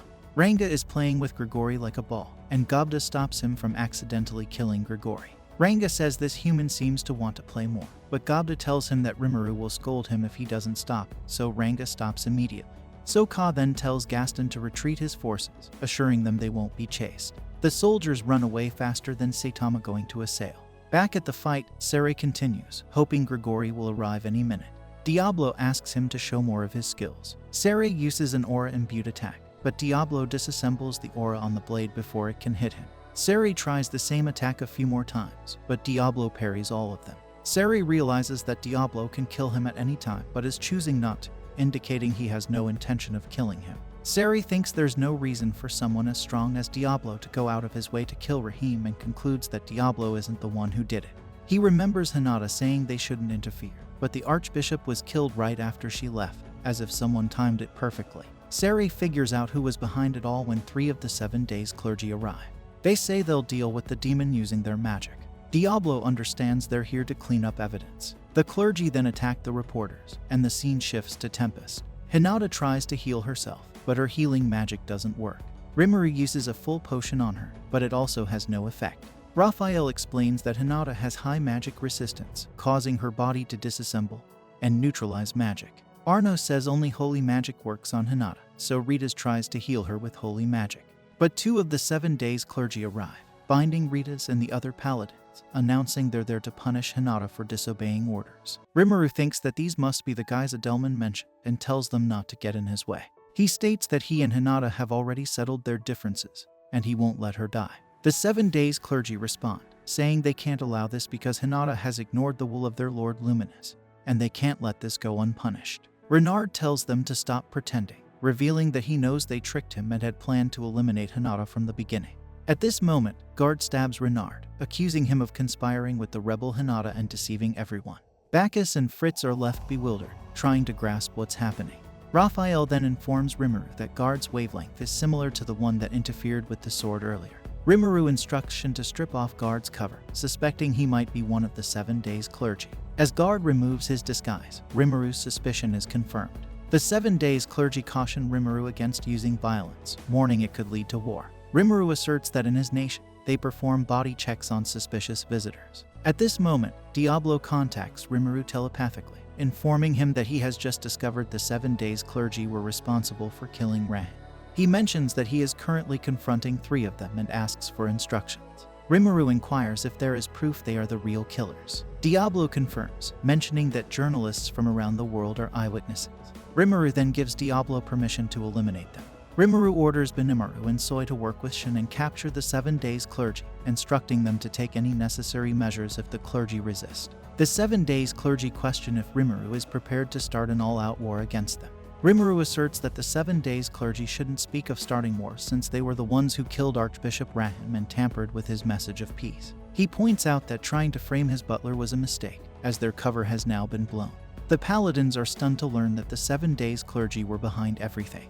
The 7 days clergy declare that with Hinata already dying, they won't miss this chance to dispose of the rest of them as well, now that the truth is out. Benimaru attacks them, but they evade his assault and erect a barrier around everyone else. Despite Soi and Benimaru's combined efforts, their attacks prove ineffective against the barrier. Shin then strikes the barrier with her sword. The 7 days clergy scoff, stating that Shin's attack will be equally futile, but to their surprise, the barrier begins to crack. Rimuru is taken aback, and Raphael explains that Shin has altered the space using the certain outcome effect of her Master Chef skill. Rimuru is amazed, and Raphael adds that this attack could even be effective against him. Realizing their magic circle is at risk of breaking completely, the 7 days clergy decide to release their spell. They cast Trinity Break to attack, but Raphael uses Beelzebub to consume the assault. Rimuru reflects on how they sacrificed Beelzebub earlier to survive Hinata's attack, and Raphael clarifies that she had prepared a backup copy, so it wasn't an issue. Rimuru remarks that Raphael could have informed him earlier. The 7 days clergy then prepare an even stronger attack called Trinity Disintegration.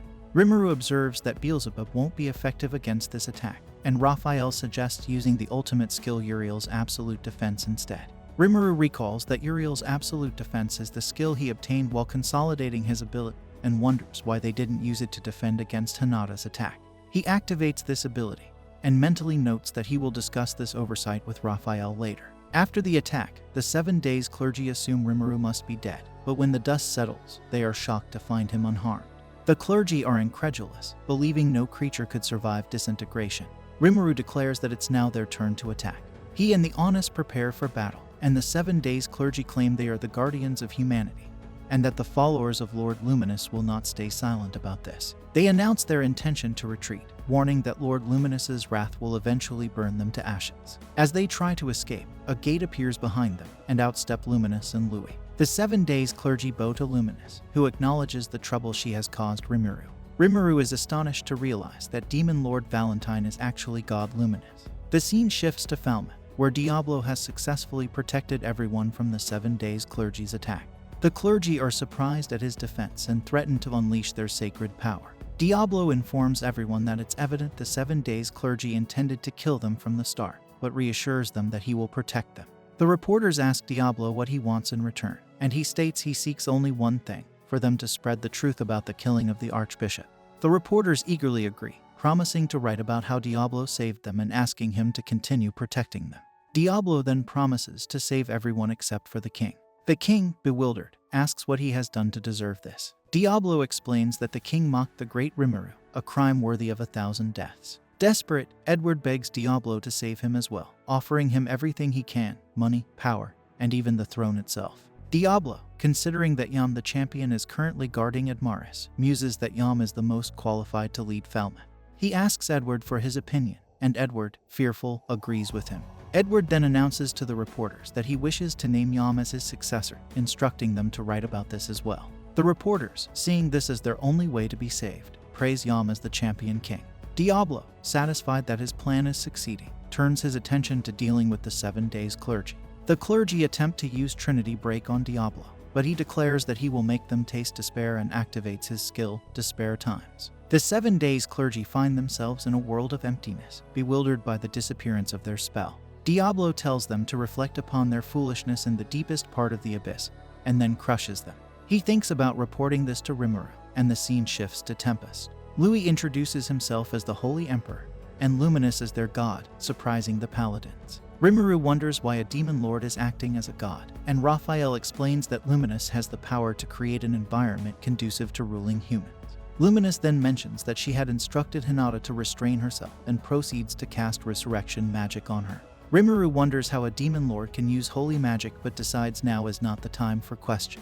Meanwhile, Hinata recalls her past. She was summoned to this world while heading to her high school entrance ceremony. Amidst a bandit attack, the bandits, seeing her, thought they could sell her for a good price and intended to have some fun with her before selling her. Hinata thought that this world was no different from her own, a world filled with despair. She remembered how her father started gambling and often subjected her mother to violence. She wanted to fix her broken home, but after her father's death, her mother's heart broke, and Hinata kept losing everything precious to her. Determined not to let things be taken from her anymore, Hinata gained the skill Usurper. She dealt with one of the bandits and concluded that the survival of the fittest was the only unchanging law in the world. Believing there was no error in her calculations, she gained the skill Mathematician. She then dealt with the rest of the bandits, and it was at this moment that Shizu found her. Back in the present, Hinata opens her eyes, and Rimuru, seeing her up close, thinks she looks like an innocent girl. Realizing it's been a decade since she was summoned to this world, he tries to calculate her age. Hinata interrupts his thoughts, asking if he is thinking something rude. Rimuru denies this, and she asks how long he plans to stare at her. He replies that it was a delight to his eyes, and she retorts that he has no tact. She suggests that he mustn't have been popular with women, to which he responds that he was known as a considerate and reliable guy. Luminous then addresses the 7 days clergy, asking if they have any excuse. At the same time, Diablo reports to Rimuru that the job is complete and everything went according to plan. Hinata then proceeds to heal Renard. Afterwards, Luminous sentences the 7 days clergy to death. Despite their desperate pleas for mercy, she coldly informs them that she will personally see to their execution. True to her word, she kills them all swiftly. With the immediate threat eliminated, Rimuru suggests that they relocate to discuss the future of Tempest and Loblia. The scene then shifts to the last of the 7 days clergy, anxiously awaiting a report from his comrades. Nicholas notices his concern and asks if something is wrong. The clergyman admits he recently discovered that Rimuru's message had been tampered with. He declares that he doesn't care about the clergy's objectives, whether it's to gain favor with their Lord Luminous or to exploit her power. The clergyman finds this strange, insisting that their god exists only in their hearts. Nicholas, however, reveals that he has always known that God Luminous is real, having kept this knowledge secret because Hinata wished it so. When the clergyman attempts to act against Nicholas, Nicholas swiftly kills him with disintegration, declaring that he will not let anyone harm Hinata. He states that for him, Hinata is the only god in this world. In the aftermath, it is revealed that Granbell was somehow possessing the clergyman Nicholas killed. Mariabelle then comments on the danger posed by Tempest. Granbell assumes she is referring to the arrival of the angels, but Mariabelle clarifies that she is not.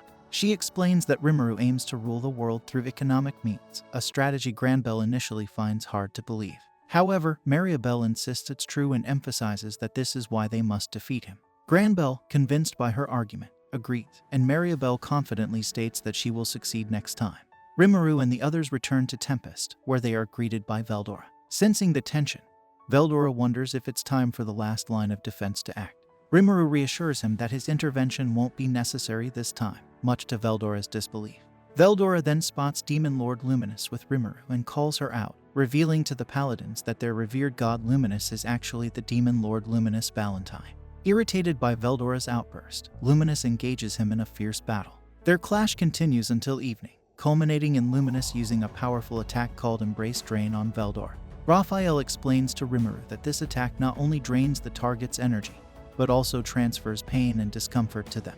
Rimuru is astonished that even a spiritual creature like Veldora cannot resist this technique, and the paladins feel a pang of sympathy for him.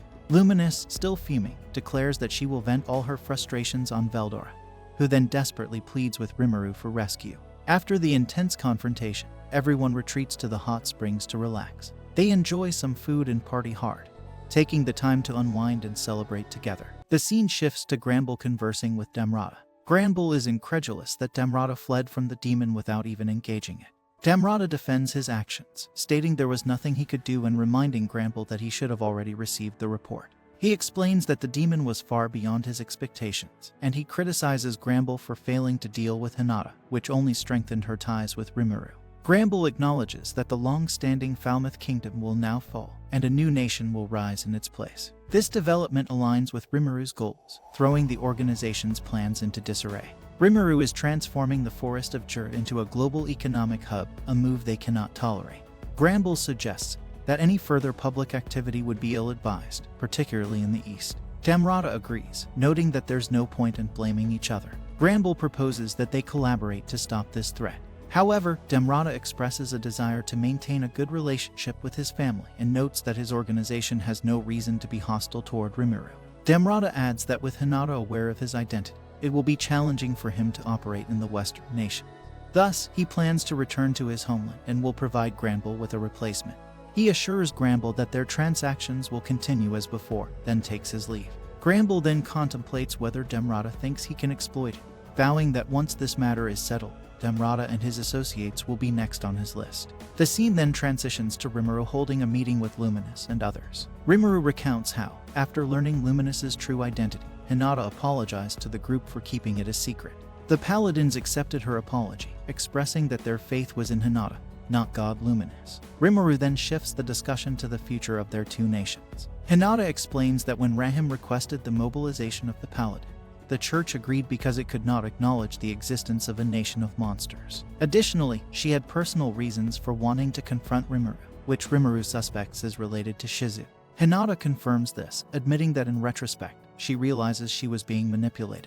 When Rimuru asks who was using her, she reveals that it was the merchants from the east. Rimuru recalls that Clayman had close ties with some merchants and concludes that they must also be from the east. Hinata recounts how the merchants convinced her that Rimuru had killed Shizu and was residing in Ingratia. Rimuru remarks that her timing for the attack couldn't have been worse, and just recalling the event makes him angry. As his anger flares, he unconsciously releases his aura, prompting Luminous to urge him to stop with the coercion. Rimuru apologizes and states that it's now evident the Eastern merchants were behind everything. These merchants likely instigated Admaris's actions against them. Hinata confirms this, noting that Rahim clarified this during their interrogation. Rimuru then realizes that Clayman was manipulating Falmouth from the shadows, with the Eastern merchants acting as intermediaries for him. Clayman aimed to awaken himself as a true demon lord, while Falmouth sought to seize control of Tempest. The Eastern merchants were deeply involved in these schemes, orchestrating everything. Luminous understands that Rimuru is referring to the individual who provided Clayman with the mind control stone. She is impressed that someone as simple-minded as Clayman never revealed this person's identity, even in the end. Rimuru speculates whether the 7 Days clergy might be involved, but Luminous believes this is unlikely. Louis, however, mentions that they can't completely dismiss this possibility since the 7 Days clergy have been craving Luminous's love energy, especially since it has been 100 years since their last ceremony. Rimuru asks about love energy, and Luminous explains that, being human, the clergy would age without her energy. Louis adds that they were desperate to prevent her from favoring anyone else. Hinata realizes that this desperation is why the clergy attempted to kill her. Louis suggests that they probably intended to awaken Clayman to have him confront Luminous. Hinata understands that, with Clayman defeated, they aim to pit her against Rimuru instead. Rimuru then notes that there are supposed to be 7 members of the clergy, but they have only accounted for 6. Hinata informs them that a cardinal named Nicholas dealt with the last member of the clergy, and Luminous expresses surprise, wondering how he managed to defeat Granbull. Hinata explains that Nicholas took Granbull by surprise with a disintegration spell he had set up in advance. Luminous finds it hard to believe that Granbull fell for such a trap. Hinata questions if Granbull was his real name, and Luminous confirms it was. Granville was also known as the hero of the light, and she mentions that they had even fought once. Rimuru is relieved to discover that the Eastern merchants were behind everything, noting that without this information, he might have started suspecting Yuki. The paladins realize he is referring to Yuki Kagurazaka, and Rimuru explains that Yuki was the most suspicious person around but had no apparent reason to make him fight Hinata. Hinata, however, cautions that they cannot completely rule Yuki out as a suspect, suggesting it is premature to assume the mastermind is gone.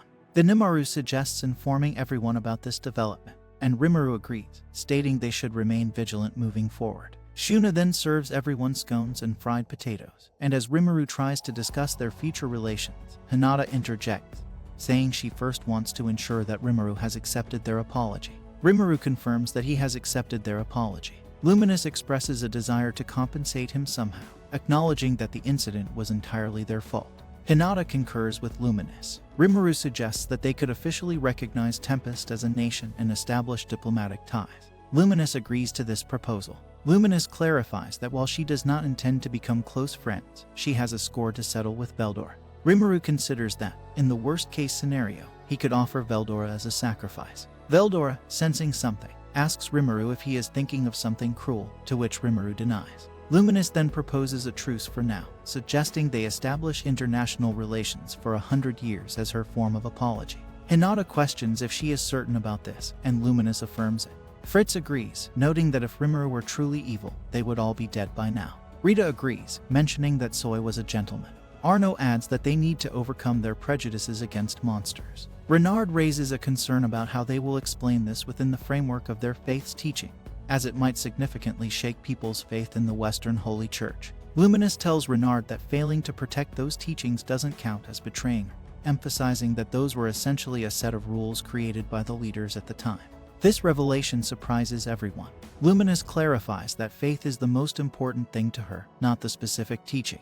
She explains that their ability to cast holy magic comes from their faith in her. Renard points out that they have dedicated their lives to following that doctrine, and it wouldn't be wise to discard it so easily.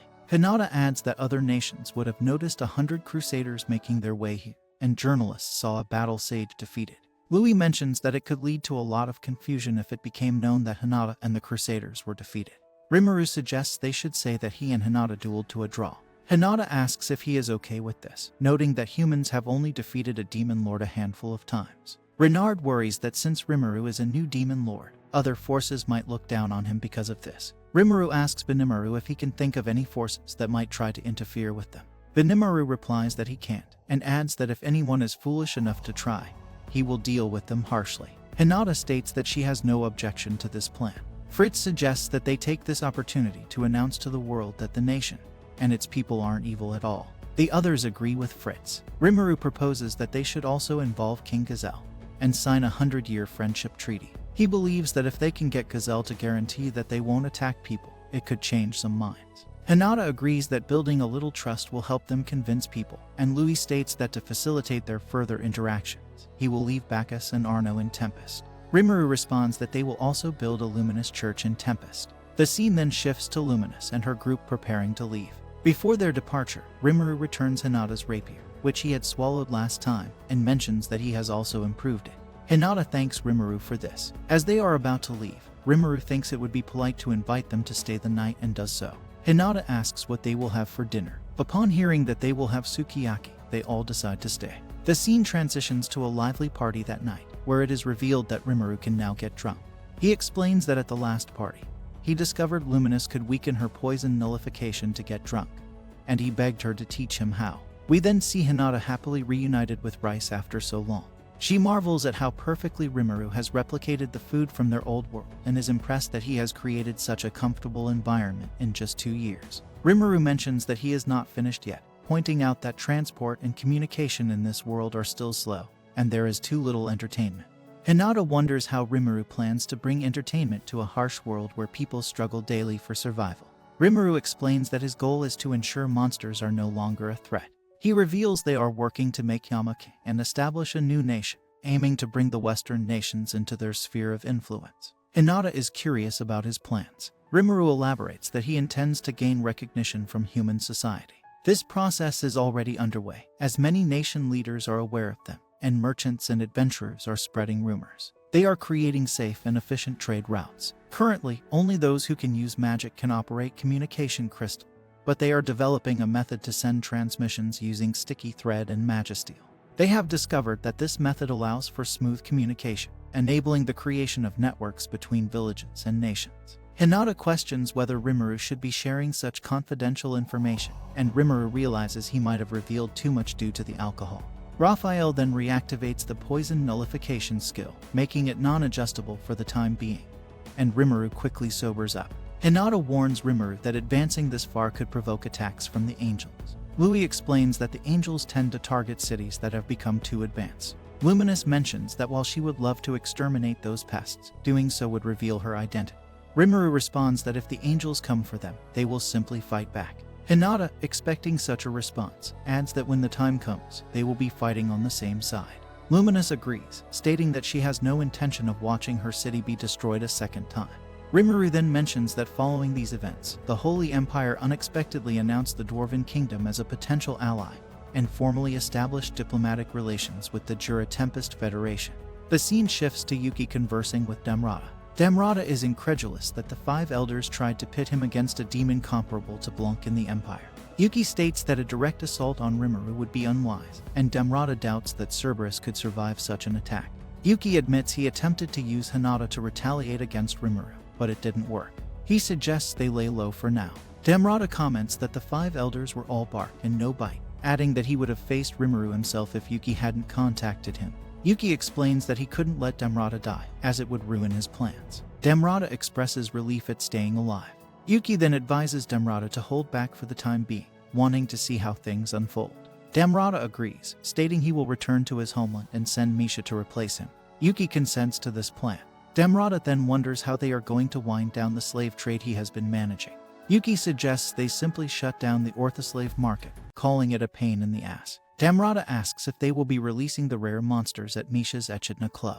Yuki responds that anything designated as confidential should continue to be treated the same as always, as they still have a connection to the Rosso family. After this exchange, Damrata leaves, and Kazarim, who had been eavesdropping, steps forward. She questions why Yuki wants to dismantle Orthos now. Yuki explains that he wants someone to play the role of the good guy in this situation. Kazarim finds Yuki's ideas intriguing and asks if she can handle this task. Yuki agrees, and Kazarim requests to be called Kigali from now on, explaining that she won't use the name Kazarim until she has exacted her revenge against Leon. Yuki tells Kigali to get to work, signaling the start of their new plan. Afterwards, Rimuru announces that the date for Tempest's large-scale event, the Founders' Festival, has been decided. Everyone is busy preparing for it. He mentions that each of the executives will be presenting a special project, including Vesta and Gabai Ru, who are planning a presentation on the history of potions. Vesta reassures Rimuru that they will not reveal any secret information. The purpose of their presentation is to attract people interested in participating in the project. Rimuru thinks this is a fantastic opportunity and encourages them to give it their best effort. Gabai Ru then states he won't lose to Kurobai, and Rimuru remembers that Kurobai and the weaponsmiths plan to showcase their finest works at the event. Vesta mentions that there's a competition to see which event draws more visitors. Later, Rimuru reflects on how excited everyone seems about the festival. He then encounters Shin in the hallway. She tells Rimuru to look forward to her project and leaves. Rimuru hopes it's not something sinister, recalling that Veldora was planning to open a teppanyaki booth. He decides to address that later, and heads to his office, where he finds Shuna waiting for him. Shuna mentions that she would like to ask a favor and requests that Rimuru take her to Ingratia. The scene then shifts to Rimuru and Shuna in Ingratia, speaking with an otherworlder patissier named Yashida. Rimuru tells Yashida they need his exceptional skills as a chef and asks him to come to Tempest. Yashida explains that he can't leave Ingratia because he just started his cafe and needs to repay those who helped him establish it. Shuna pleads with Yashida to reconsider, and while he is captivated by her beauty, he insists that they must serve him a satisfactory dish to convince him.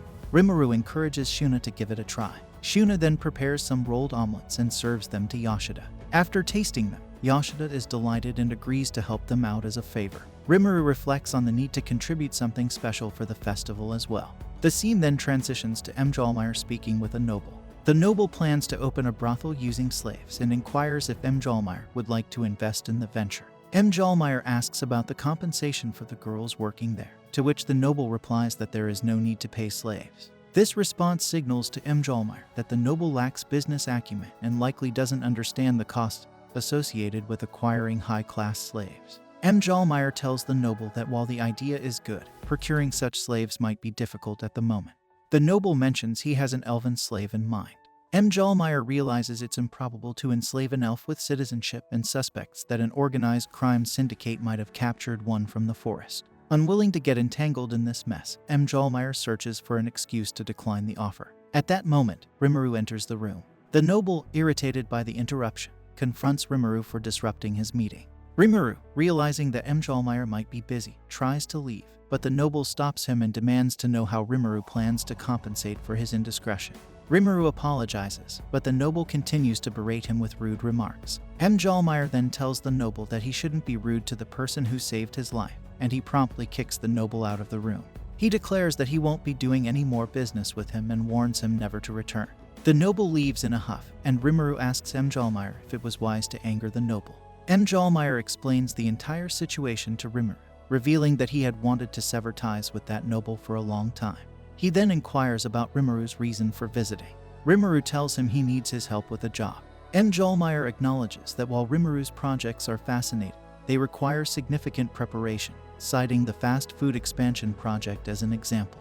Rimuru then mentions that for the fast food project, he would like Jalmire to open a test location in his nation first. Jalmire agrees to this plan.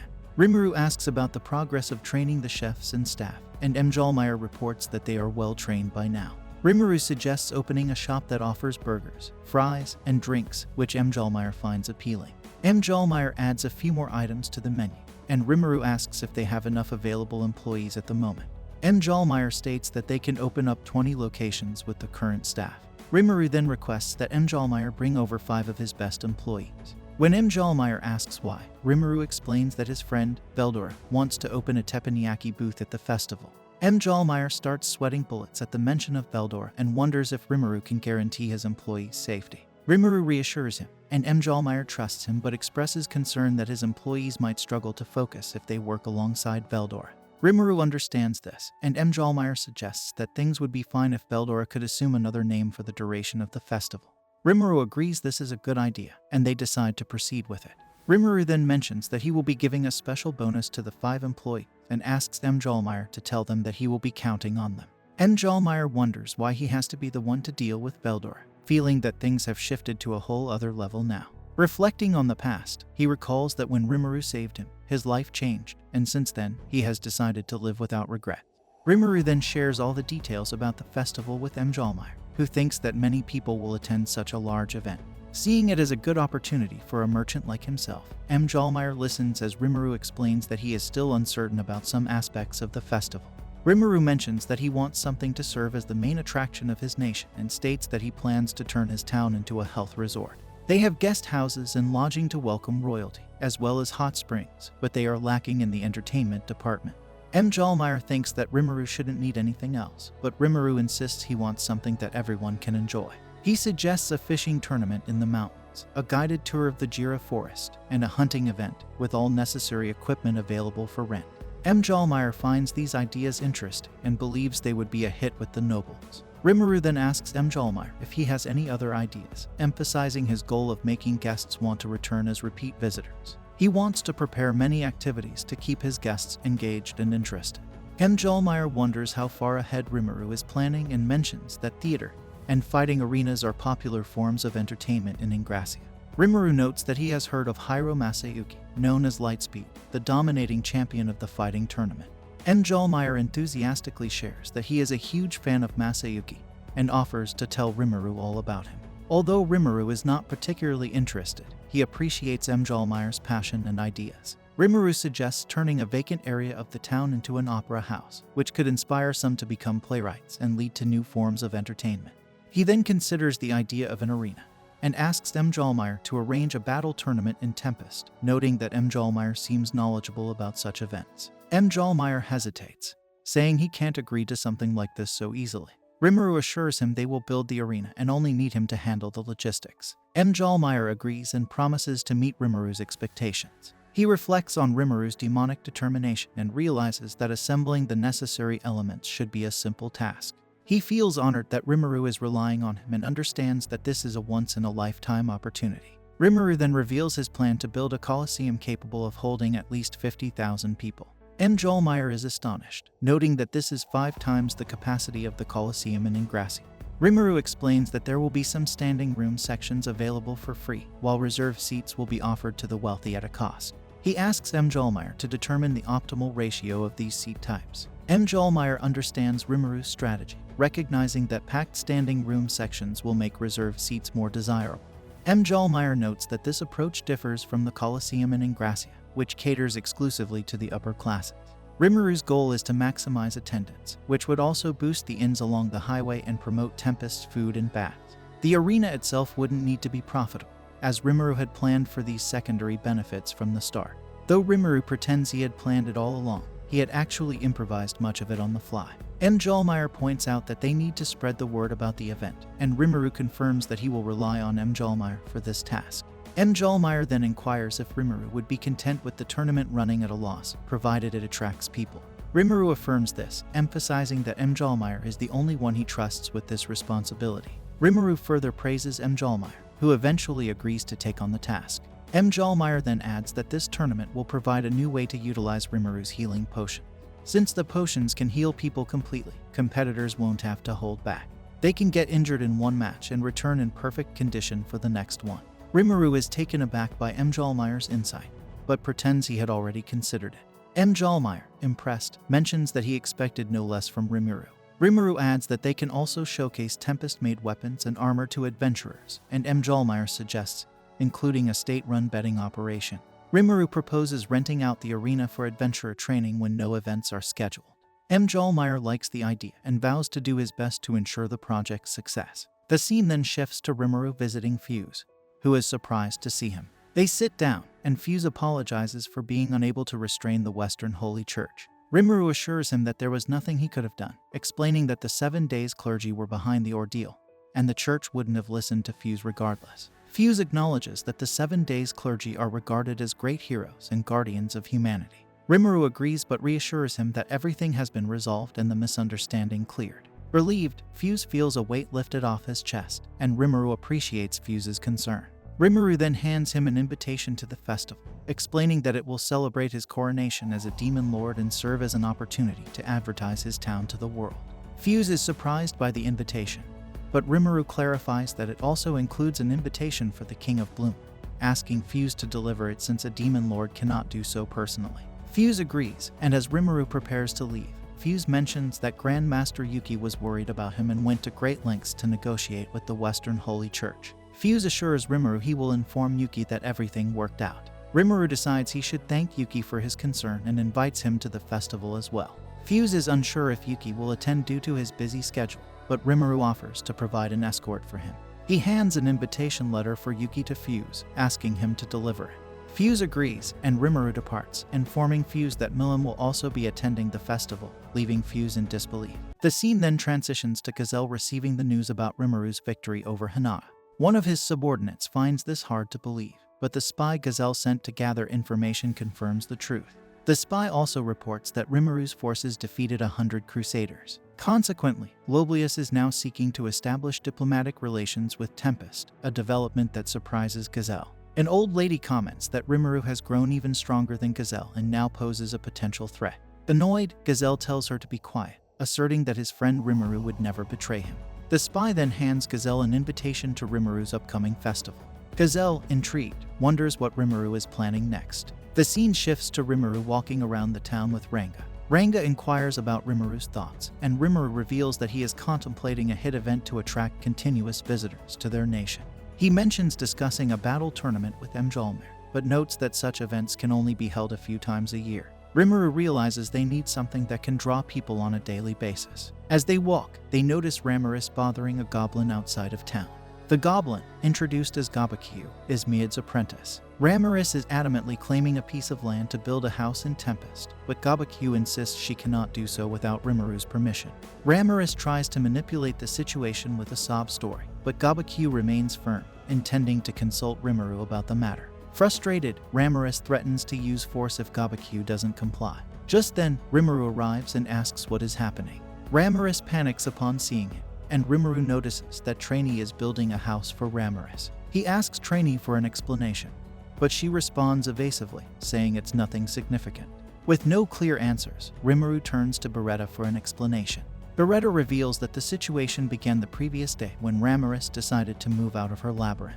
Trainee, who enjoys taking care of Ramirez, agreed to help her. When Beretta questioned Ramirez about her reasons for moving and her intended destination, she didn't provide clear answers. Ramirez said that her labyrinth was boring, with the only fun activity being the creation of golems. She expressed her interest in moving to Tempest, where there were many more exciting things to do. Beretta reminded her that Rimuru had already turned down this request once. However, Trainee assured her that Rimuru was a kind person who would never refuse a request from someone as cute and lovely as Ramirez. Beretta thought that Trainee was a capable woman, but her judgment seemed to falter whenever she dealt with Ramirez. Ramirez couldn't believe Beretta had revealed everything to Rimuru.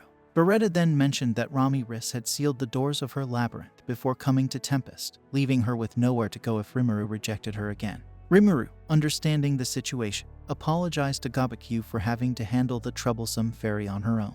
Gabakyu replied that it was alright but mentioned that Ramirez had put some of their guards to sleep, which made Rimuru angry. Ramirez tried to play it cool, and Trainee defended her, explaining that the guards had been saying mean things to her, so she had simply put them to sleep with a spell. Rimuru summed up the situation in simple terms, amazed at the trouble Ramirez had caused in such a short time.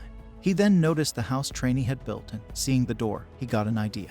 The scene then shifts to the sorceress dynasty of Thalion, where Arald informs the queen that they have received an invitation from the nation of monsters. He admits he never expected Rimuru to be recognized as a demon lord. Although he thinks it's fine to attend, he can't bring the queen with him. He recalls returning from Tempest 3 months ago, and how Omija had been upset that he went to such a fun place without her. He had claimed to be her envoy and formed a relationship with Tempest without her knowledge. Omija expressed her desire to go to Tempest herself, but Arald insisted it was too dangerous for her. She mentioned her interest in meeting a newly born demon lord, something she had never had the opportunity to do in her long life. She got angry at Arald for taking away such a good opportunity from her. Omija then asks Arald what he intends to do with the invitation, and he tries to play dumb. She then asks him if he remembers the pastries she got from Yoshida the patissier, and mentions that the quality of his pastries has drastically improved lately. She wonders if he knows why, but he has no idea. He wonders how this is related to the invitation they received from Rimuru. She explains that Irion brought one of Yoshida's pastries as a souvenir for her a while back, but it seems like she didn't give any to Arald. The daughter-loving idiot is devastated to hear this. Omija tells him that Yoshida has recently started to procure his ingredients from a certain source, which has significantly improved the quality of his pastries. The souvenir that Irion brought for her was the most delectable cake she has ever tasted, and Arald is still sad that she didn't give him any. Omija mentions that this is why she scouted Yoshida to come work in Thalion, but he turned her down no matter how much money she offered him, adamantly refusing to close down his cafe. Recently, however, he said that he would be closing it down, and she wonders if he is planning to move his shop somewhere else. She mentions that it would be a huge problem not to get to taste his pastries during this hiatus, and Arald is uncertain about the situation. Omija tells him that Irion is also fond of the sweets Yoshida makes, and if she could get easy access to them in Thalion, she might come back home more often. She states that Irion comes back frequently for the tea parties they have, and Arald is shocked to hear this. He thinks about how he instructed the 2 guards accompanying Irion to inform him whenever she comes back home, and this seemingly small problem suddenly becomes a grave issue. Omija then tells him that she has obtained some interesting intel using her authority and funds. Yoshida is actually moving to Tempest. She asks him to remember what he did in Tempest, and he recalls tasting a new kind of dessert there. Irion was surprised that Shuna was able to replicate this recipe. He realizes that the recipe must be from Yoshida, and Omija asks if his genius strategic mind is still functioning properly since he couldn't see something so simple. She states that she thought he went to Tempest to monopolize those sweets for Irion, but he replies that even he would never go to such lengths. Omija remarks that she is unsure about this, as he does tend to go crazy over his daughter. He then asks her how they should respond to the invitation. He contemplates that their destination is a nation of monsters, which means he will be exposing himself to scrutiny from those seeking to undermine him, and there's a possibility someone might use this opportunity to target the queen. Omija reassures him that he is overthinking things. She states that no matter what the younger generation might think, no one can exact revenge on her. The one they can't let their guard down against is Rimuru, and he asks her to elaborate. She explains that Rimuru easily agreed to build the highway to Thalion and requested rights to tolls and customer fees in return. She mentions that these rights are a source of massive fortune, and Irald struggles to understand the full implications. Elmesia tells him that he still has much to learn and emphasizes that long-lived races like them should make plans based on long-term profits. Irald responds that he compared the tolls of the highway Rimuru suggested versus the cost of building the highway themselves. Elmesia tells him he is naive. She explains that constructing a highway through that forest is a daunting task, and no one attempted it before because it wasn't beneficial. However, now Tempest is situated between the western nations, Borgin to the north, and Milim's territories to the south. Irald comments that this is why he thought securing profits through usage fees was better than constructing the highway themselves. Elmesia agrees that this would be the right move under normal circumstances, but they are dealing with a long-lived demon lord. She advises him to think more critically before signing a document with no time limit. She states that if they had at least contributed to the construction, it would have made negotiating the fees much easier. Irald is surprised he failed to see this far ahead. Elmesia points out that he might have considered this if he wasn't so preoccupied with doting on his daughter. She concludes that currently, Rimuru has more influence over the western nations than Hinata, Yuki, or the hero Shizue Aizawa. This means they can't afford to refuse the invitation. The scene then shifts to Rimuru having a meeting with his group from earlier. Ramiris wonders what's going to happen to them. Rimuru then asks Gabakyu if it would be possible to create an evacuation space under the arena. Gabakyu mentions that the space directly beneath the arena wouldn't be safe due to the strength of their executives, which might cause a cave-in. However, it wouldn't be an issue if they shift the underground space a bit sideways. Rimuru expresses his desire to build a door in that space, and asks Gabakyu to make it heavy. Gabakyu is puzzled by what Rimuru has in mind. Rimuru then turns to Ramiris, and explains that he wants to create an underground labyrinth with her power. They can populate the labyrinth with monsters, allowing adventurers to fight them, which would attract a considerable number of people daily. Gabakyu is astonished to hear this plan. Rimuru elaborates that the arena will be used to train rookies, and they will also set up a potion shop on the premises. With Ramiris creating a labyrinth, taverns for adventurers seeking a quick drink on their way back would become highly popular. Ramiris is thrilled that Rimuru wants her to manage the labyrinth. Rimuru adds that this will give her a place to live and some spending money. Ramiris is delighted at the prospect of having a job, thinking that no one will call her a jobless shut-in anymore. She wonders if Rimuru is serious about giving her an allowance, and he confirms it. Although he is uncertain about the labyrinth's profits, he promises to give her 20% of whatever he makes. She asks how much that might be, and he estimates that if 1,000 adventurers visit daily, her share would be around 2 gold coins. Ramiris is astonished and thrilled, thinking she'll be rich and no one will call her a deadbeat destitute demon lord anymore. Rimuru then states they need to discuss where to build the arena, considering expanding the area outside the western gate. Ramiris recalls that Rimuru had some space within the town. He explains that they are currently housing lycanthrope refugees there and can't throw them out. Gabakyu adds that development there will have to wait until Geld finishes the new Eurizinian capital. Ramiris suggests moving the refugees to her labyrinth, offering to teleport the entire area with her magic. This surprises everyone. She explains that she can transport any inanimate objects without difficulty, and Rimuru is amazed. He can't believe the previously useless fairy had such a useful skill hidden. Curious, he asks her about her other abilities. After hearing about them, he praises her, making her feel proud and acting all high and mighty. Rimuru tells her that he will be relying on her for this project. Ramiris confidently mentions that it will be smooth sailing from here on out, and Rimuru hopes that the ship isn't made out of mud. The scene then cuts to Rimuru talking to Galbaku. Rimuru mentions that he would like the arena to be completed by the Founders' Festival. Galbaku states that this will be impossible, mentioning that it might take several years to build something like this. Rimuru agrees, admitting that he also thought it would be impossible to finish in a month. However, we see that they have almost finished the entire thing. Rimuru then explains how this came to pass. We see that Sophia and Albiz offered to lend a hand in construction. Albiz mentioned that their Lord Carrion would also be participating in the festival Rimuru is organizing, and they would love to help with the preparations.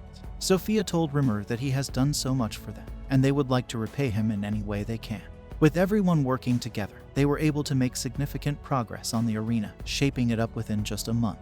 Rimuru is pleased to see that they might be able to finish it by the festival. Gabakyu then goes to work, and Rimuru reflects that he thought he had already abandoned his common sense, but seeing this once again reminds him that he is in an entirely different world. At night, Gabakyu tells everyone to stop working, and head home. The lycanthropes head to their new homes under the arena. The place looks exactly the same as it does above ground. Rimuru compliments Ramiris, saying her macecraft skill is really awesome.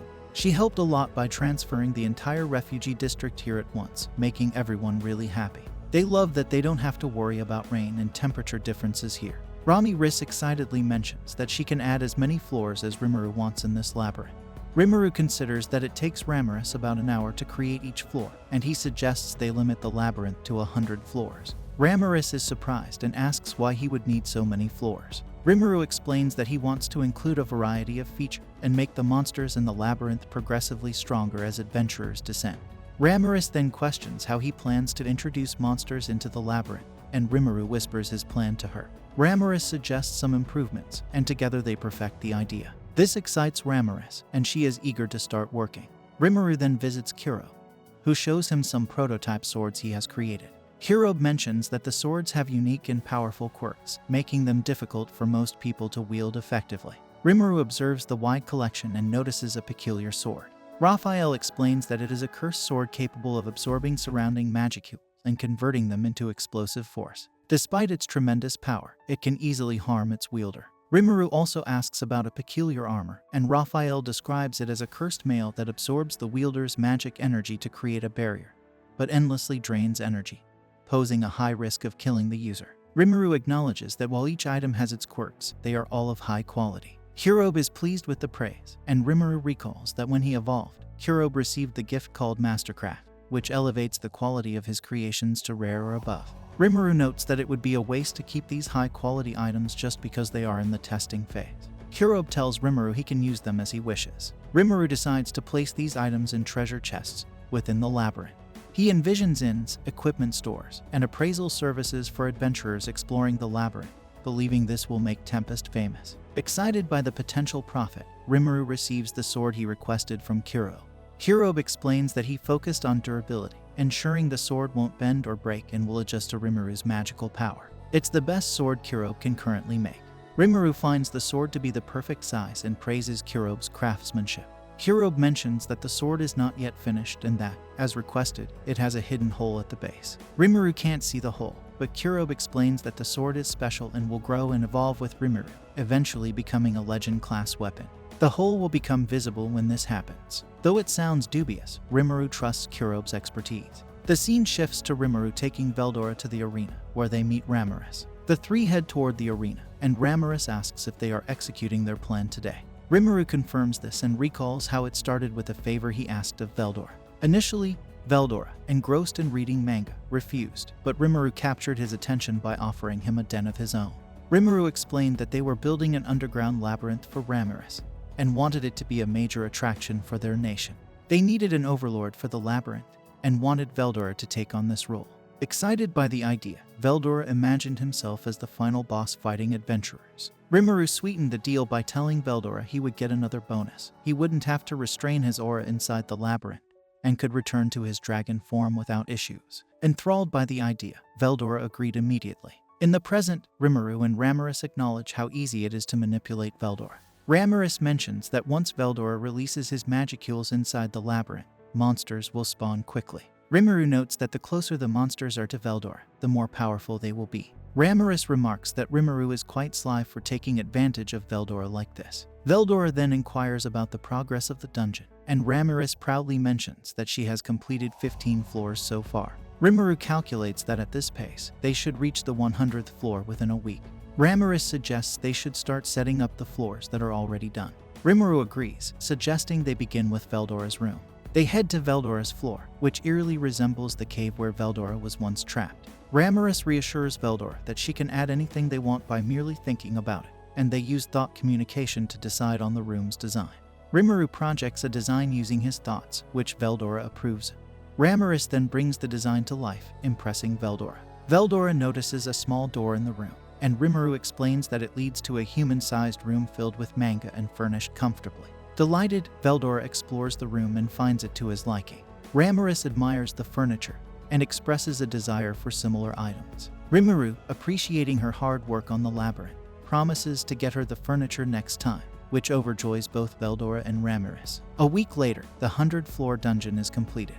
Rimuru praises Ramiris for her speedy work, and she explains that she designed the interiors to be altered freely in the form of blocks. Trainee comments that this mechanism will keep adventurers engaged while making the dungeon harder to conquer. Ramiris also mentions the inclusion of save points every 10 floors. Adventurers can resume their journey from these points if they reach them.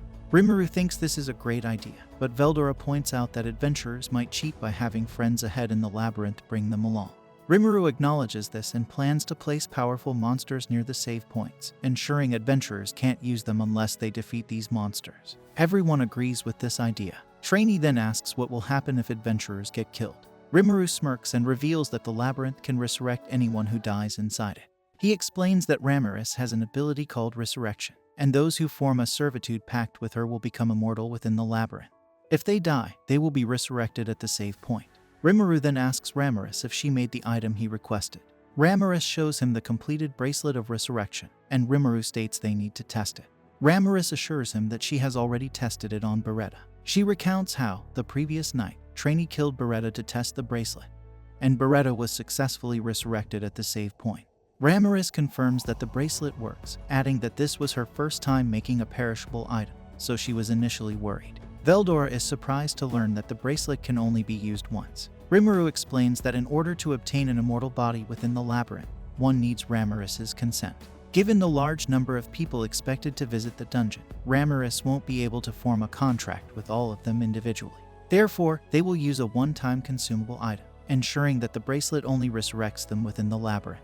With the construction of the labyrinth completed, Rimuru announces that it's time to help Veldora release his aura. The scene shifts to everyone gathered on Veldora's floor. As Veldora releases his aura, Rimuru shields everyone from its powerful force, which is strong enough to push him against the walls.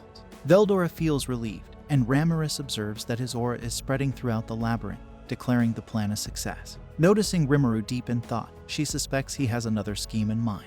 Rimuru explains that the high magical density in the labyrinth can transform the mind ores into magistones instantly. He plans to import a large number of ores to capitalize on this. Ramiris, impressed, acknowledges that Rimuru has thought of everything. Rimuru reassures Veldora that he no longer needs to suppress his aura, but warns him not to release it outside the labyrinth. Veldora agrees, and Rimuru turns to another matter. Addressing Beretta, Rimuru recalls that during Walpurg, she declared her intention to serve Ramiris and asks if she still feels the same way. Beretta confirms her desire to serve both Ramiris and Rimuru. However, Rimuru points out that this goes against his promise to Guy. Beretta accepts that she will face the consequences when the time comes, but Rimuru advises her to slow down. He explains that with Ramiris now living in Tempest and helping manage the labyrinth, Beretta will be indirectly helping him by assisting Ramiris. Beretta understands and agrees to shift her allegiance to Ramiris, while still remembering her debt to Rimuru. If he ever needs her help, she will be there. Rimuru then takes out Beretta's core and makes Ramiris her owner, instructing her to continue protecting Ramiris. Ramiris, delighted to finally have a servant, remarks that no one will call her a loner anymore. Trainee reminds her that she also has Trainee on her side. Rimuru suggests they resume work on the dungeon now that this matter is settled. As they continue, Rimuru reflects on the daunting task of creating a maze in a 100-floor dungeon and proposes they start by filling it with traps. Everyone suggests various cliched traps, and Ramiris confidently states that she can create all of them without issue.